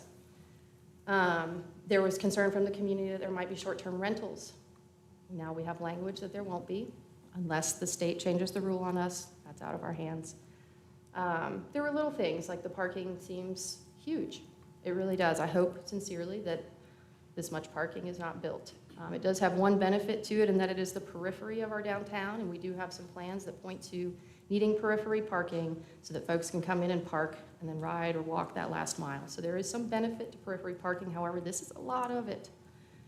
I also know that to build 500 or 600 affordable apartments, and if you're doing a housing finance application, which I understand they do, they have their own parking requirements. So our hands are kind of tied there too. I am thankful that they reduced it to 1,800. I would have liked for it to be less than that, 1,000, 1,200, but here we are. We have to agree on the conditions.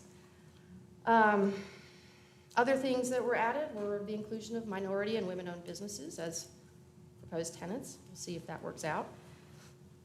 The big thing that I wanted to see and was added was the activation of the ground floor. If you're a hotel, I've been known to say that if a hotel comes into a community and consumes the whole parcel, like the Hyatt did, our community never goes back in there. There's no restaurant, nothing. You're a hotel, you're a visitor, you go in the building, and it's kind of an extraction of the parcel if it doesn't include some kind of public use. So now this does, which is great.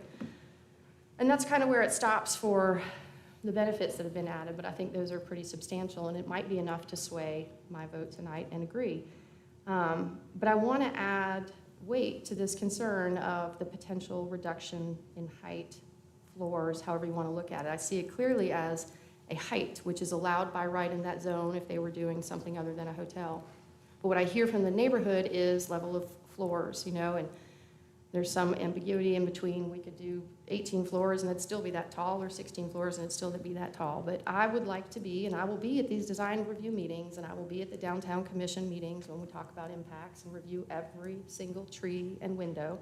And I would like to see those floors come in less. I would like for them to come in shorter. I would like for the conversation to happen between the developer and the church to say, hey, if we shrink this, your grounds lease revenue is less, but is it enough to do what you need to do on your site? I would like to see those conversations happen. I can only encourage them. Again, I don't think I have been convinced that this isn't a substantially good project. In some of these seats where I sit in downtown, like I mentioned in design review, time and time again, I've heard from the residential community, the leaders and the volunteers that serve on our boards and commissions, that we absolutely need more housing downtown. In fact, I think it's been the goal of the Downtown Commission for 5 years to help bring more housing downtown so the businesses and residents can feel a community and not just, I don't want to call it this, theme park is the word that is often used. I believe downtown is everyone's neighborhood, and I would like to see thousands more residents there. I do think that there is truth in what everyone's been saying about commute times and carbon and just overall sustainability. You know, if we tried to extract 600 houses off of this parcel and put them in your individual neighborhoods, you'd have a heart attack, right? We'd hear about it. There'd be new roads, there'd be new infrastructure, there'd be a lot more to maintain, there'd be a whole lot more water lines, and guess what else is happening? We need to maintain the water lines we have, right? So there is some benefit to building on existing infrastructure, both to the community and to the applicant in this case. But if there is going to be a place for this much density, it seems that it would be in our downtown. We are the economic hub for 5 counties. We are the biggest downtown in the region. We have the biggest business community in the region. I mean, if you are looking at Western North Carolina and what city is going to grow, it's us. It's us. We are the growth spot, whether we like it or not. So I, in my role, feel responsible for ensuring that that growth is at least guided, strategic, smart, environmental, and I mean, where we put it really matters for all of those reasons. So downtown, I feel like, is the right place for this. So all that to say, I am likely to support this project tonight, and I do plan to support it. I do not want to feel, I don't want the members of the neighborhood nearby to feel like they have been ignored. I'm not sure that I can get you a shorter building, but I will certainly do what I can on the other side of the design reviews and working with them to see if that's possible. Yeah. So Go I ahead. guess folks are waiting on me to chime in. My comments really are not necessarily just related to this development. I'm gonna finish how I started. Early on, I said I have literally never seen a single instance where a majority community has ceded ground to a minority community, even when the minority community purports to speak for itself. It seems as if tonight will be no different. We routinely discuss how much we are aware of the history, how much the history pains us. When we talk about placing 600 places to live in that area, immediately I go back to the fact that there were 600 plus homes already there that had been moved through urban renewal. And I can guarantee you that folks thought that urban renewal was in the best interest of the majority of Ashevilleans. And I suspect it was, but it was very harmful to a select group. Again, I am listening to the people most affected when they say what they need. I don't think we are at a place where saying, I hear you, is enough. We're in a position to do something about it. And because of that, I will be voting against this project. Thank you. I had one more thing. I just want to make sure you're done. You're ready? Okay. Sorry. I just wanted to add one thing, and I don't want to detract from Councilwoman Mosley's statement. I wasn't quite done.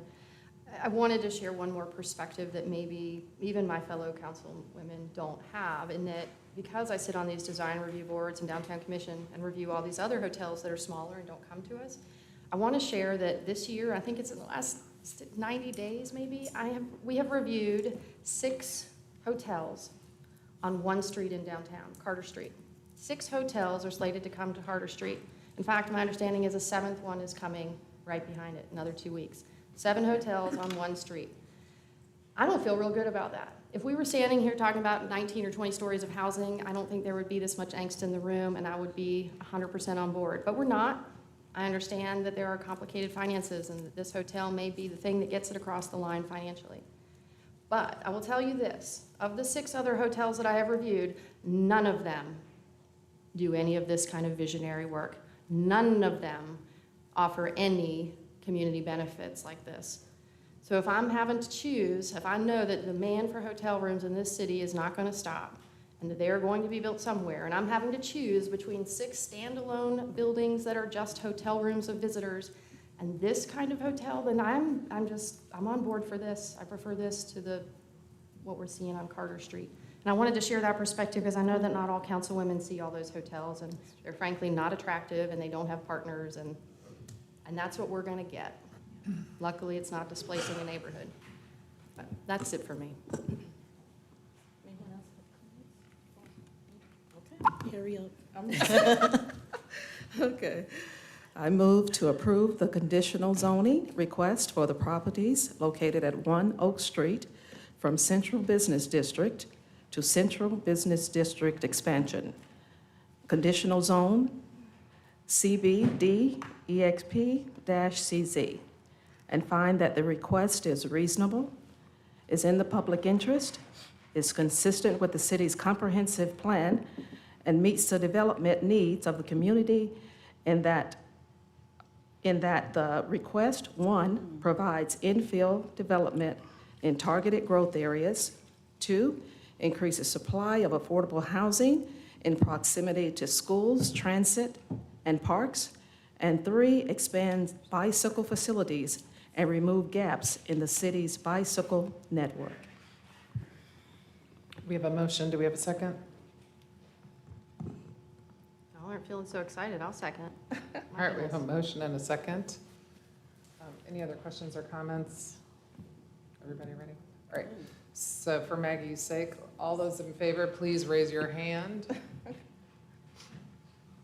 Okay. Any opposed, please raise your hand. Thank you. All right, the project passes this stage of the game, 5-2. So it'll move on to the next part of the process. I want to thank everyone. I know a lot of people came last time and we didn't have the public hearing, and twice as many came this time to sign up, so maybe the extra time allowed the community to come on out. Council, we'll take a break while we let everybody who doesn't want to stay for the very last item What is move the out. last item? We have a whole other item. We got another. Yeah. Steph, you better be ready. Oh, wait. Oh, there she is right there. Okay, we're ready. We're back. We're still alive here, and we have one final item on our agenda,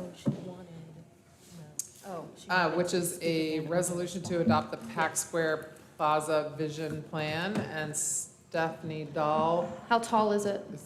Oh, sorry. Sage. It's too soon, Sage. It's too soon. I'm sorry. Yeah, you need Okay. Just trying to lighten the atmosphere a little. Just please. Thank you, Mayor and council persons. My name is Steph Munson-Dahl. I'm the Director of Planning and Urban Design here at the City of Asheville. Appreciate you taking the time to look at this item tonight. We're asking you to consider adoption of Reimagining Pack Square Plaza, a vision plan. This project has its roots in the joint City-County Vance Monument Task Force and the resulting decision by City Council to remove the Vance Monument. After that decision, the city and county saw fit to allocate funding to a planning process to determine what happens next. 2 weeks ago, you heard from Mitchell Silver what the community's vision for that area looks like. He is iterated that so well that I'm not presenting that to you tonight. I won't go into detail, but I do want to just reiterate some core pieces of that vision for our community. The plan basically says that we deserve to have our region's most central square in the heart of downtown Asheville be a safe, welcoming, and inclusive place, and that generally we can do that in 4 ways. We can do that by expanding the space in the square that is accessible and usable by people instead of for objects and cars. We can provide new experiences and amenities in the area for the Asheville in the future. Not the Asheville now necessarily, but definitely the Asheville in the future. We can support ways for the communities to tell larger histories, more true histories, more accurate histories, stories that haven't been told. and we can recognize past harm and even provide spaces for people to heal.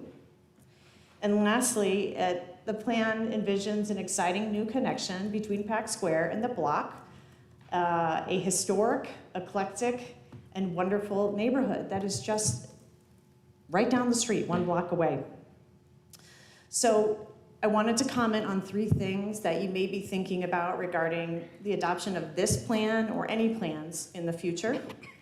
And they are how the public was involved, whether or not this plan is in alignment with your goals and strategies and other adopted plans, and then what adopting this plan actually legally binds you to. So, public engagement. We had a very rigorous and significant public engagement period. It was almost a year long. We started last summer in 2022. It included one-on-one meetings, the creation of a 13-person advisory board that sat underneath the Downtown Commission. We had a pop-up at Penny Cup at the YMI. We had a standing room only design charrette. We had in-person meetings. We had remote meetings. We had a variety of online surveys for people to provide their input the entire time. So we have really strong support for this plan, but I want to comment on the fact that there are also people who are not in support of this plan. And we specifically linked in our staff report to the latest survey that's on publicinput.com to be transparent and open about this. In general, what we heard from people is that they are concerned that we don't need to be making a plan for this area right now, and they are concerned about the way city or county tax dollars might be used to implement any of the projects or policies that are suggested in this moving forward. So we took that into consideration when we made the plan. And what we basically said was, hey, if you're gonna implement this plan, it should be done incrementally, as funds are available, and through partnerships. And so as you know, we've already started that journey and have secured $3 million worth of private philanthropy dollars in order to implement some work moving forward. And I just wanna acknowledge my colleague and partner in crime, Alexandria Ravenel from the block, who we are working with pretty diligently. We met with them for over an hour today. And that's an exciting project that we can use moving forward. The way we wrapped up public engagement was by visiting the Downtown Commission and the Planning and Zoning Commission, who both voted unanimously to support the plan and recommend that you adopt it. Regarding plan alignment with your goals, this plan is aligned very well with the comprehensive plan. It hits all 10 theme areas. We've given you examples of those in the staff report. It supports all of the themes that are in the downtown master plan, except for 2, and those are about downtown ordinances and development review, so they're not relevant to this project. Maybe most importantly for you, there are 2 pieces of your strategic vision that this plan really aligns with, and that is creating an equitable and diverse community, and also creating a well-planned and livable community. Lastly, about the fiscal impact or legal impact of adopting this or any other plan. So in the state of North Carolina, when you adopt a plan, it is only advisory in nature. It doesn't bind you to do anything. You are sending a message to the community that their voices were heard, that you think that their comments and input was valid, their ideas are good, and that you will consider it as you move forward making policy and budgetary decisions in the future. It also is a stronger message when it comes to us trying to enter into partnerships and get other grants, bring partners on board. But it doesn't necessarily commit you to implementing the plan at all. Staff feels really strongly that this is a great plan for our community's future, and it does the job of setting out a vision for a more welcoming and inclusive place. And therefore, we have provided a suggested motion for you to adopt the plan. I'm here for any questions, and thank you very much. I have a question. Okay. And you're gonna be like, whoa, where did this come from? Uh-oh. One day last week, I was at an event being held on the block. And then after the event, I was able to hang out with some folks who work and frequent the block. Everybody was excited about the plan, but I was tasked to ask, you're not putting bike lanes going by the YMI, are you? We are having a collaborative, first of all, there's not really any space, so I can say, no, we're not putting bike lanes there. But I don't want to commit the city to the no on that, and what I'll I'm say just is, telling you that was a topic. if you didn't hear, we are putting together a pretty great memorandum of understanding with the block to create, it's the most collaborative design process I've ever been a part of, and really outlining what each of our responsibilities are, how we will move forward over the next 3 years. It's pretty darn cool, and Okay. I hope you feel good about it. Okay, well, I'm just relaying what I was asking. Thank You you can for the disagree with question. me. It's great. Or agree. Okay, see, yeah. Yep, See? No bike thank lanes you. at the block. That's how that works. Tangentially related, from 2 weeks ago, and this doesn't have anything to do with here, there was a public comment made at the end of the meeting about the possibility of taking South Charlotte Street from 5 lanes to 3 lanes and including parking and potentially bike lanes, and now have not that heard part it was in a public comment at the end of last meeting. In fact, I think it was David Moritz who said it. So people have been calling me asking, are we getting ready to once again destroy what used to be Valley Street? I'm just relaying so we can get it out here. There is a request that it not be taken from 5 lanes to 3 lanes, and there was quite a bit of consternation for someone not from the neighborhood purporting to speak on what's best for the neighborhood and the block. Well, and to clarify, that's not part of this at all. No, just but- like while we're on the Our top. city manager when she's asking that question. But some of the same people who were talking about bike lanes on the block looped Gosh, Charlotte. South Charlotte in because they were watching the last meeting and heard that public comment, so they're convinced that's part of the plan. Would we even I've do been- that? We have I've been Lexington. if we asking had staff, we'll Fillmore. look into that Okay. Yeah. and get a response. Not every street has to have one, right? Like Charlotte, Biltmore. I'm ready to make a motion. Okay, yep, there's a suggested motion. Somebody read it. I move to adopt Reimagining Pack Square, a vision, plan, and find that the request is reasonable, is in the public interest, is consistent with the city's comprehensive plan and other adopted plans, and meets the needs of the community, and that the plan, 1, builds on the existing assets and history of the study area and context of the pending legal decision regarding the site of the former Vance Monument. 2, creates a vision that values diversity, equity, and inclusion, and considers how the future of the area can support our growing county. And 3, provides a framework for future capital improvements and improvements to programming, and 4, outlines both short-term and long-term considerations for the area. And a second? Second? What were you asking? I just want to make sure that I want to make sure we acknowledge and thank our new Director of Planning and Urban Development for her attempts to get the $3 million grant that we get to do this with. I just really, you weren't recognized for that, thank you. Yes, thank you very much. And thank you all for staying all night. And maybe we should really look at having one meeting a month earlier in the day so we're not all zombies by the end of the meeting. But I like that idea. okay, we have a motion and a second, and we thank all of our staff that worked so hard on this and all of the community that put input into this visionary document. I don't know that you should let us off the hook right away and say we don't have to do any of it. We're making no promise at all, but I do think that I have seen great success with our plans in making it possible for us to leverage a lot of funding to do these things. So this is a great document for purposes like that. Also, just everybody note the Vance Monument case is still pending in the North Carolina Supreme Court, but this project still moves forward, and anyone can go watch oral argument on November 1st in Raleigh, which I'm going to do. What's all right. that date? So fun, that What's sounds the so date? fun. November 1st. Okay, so we have a motion and a second. All those in favor, please say aye. Aye. Any opposed? All right, thank you. It is adopted. The plan is adopted. Thanks for staying so long. Thank you. We should like get them a sleeping cot or something. Okay, wait, so we have now got, somehow I closed out, who's got the public? James, that's James, yeah. Okay, so, again, you'll have 3 minutes to speak, unless you're, Oh, David. James, James Barham. Barham, there's several people here that apparently waived their time, but they've got to They be left. here. So, They left, yeah.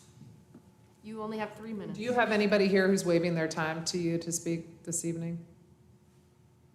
Okay, so you'll have 3 minutes. So Come on please, up. come on up. Long hours drove them away. Good evening. This has been one long day.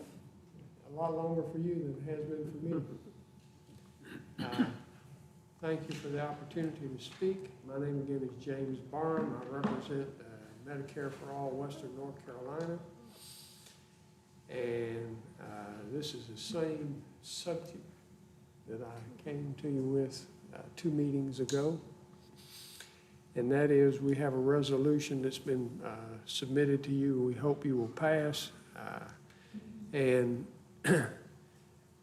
the only points that I want to make tonight differently from the way I made the points before is that I think that what Medicare for All stands for in the body of that resolution is consistent with other things that you have shown support for as a council.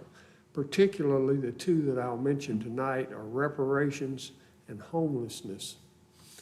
And with regard to reparations, as Martin Luther King Jr. said, the healthcare system is one of the greatest problems that people of color have in this country, and the Medicare for All, when it becomes law, would be a huge change and positive change in reparations. And because we have, the actual city council has passed support for reparations in the past, and this is part of that, we will hope that you would want to support that and show it by passing the resolution. Likewise, the council has shown a lot of support for homelessness projects.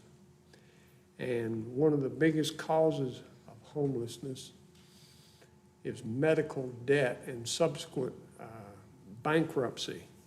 And this would be essentially eliminated by Medicare for All.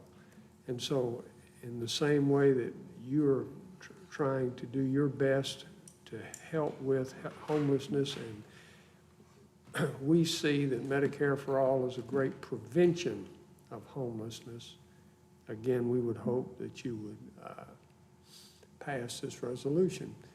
And insofar as I've not heard from most of you, I would suggest that you don't call me, but that you talk among yourselves about this, and if you're all on the same page, which I'd like to believe that you are, that you could come together and pass the resolution. Thank you very much. Thank you.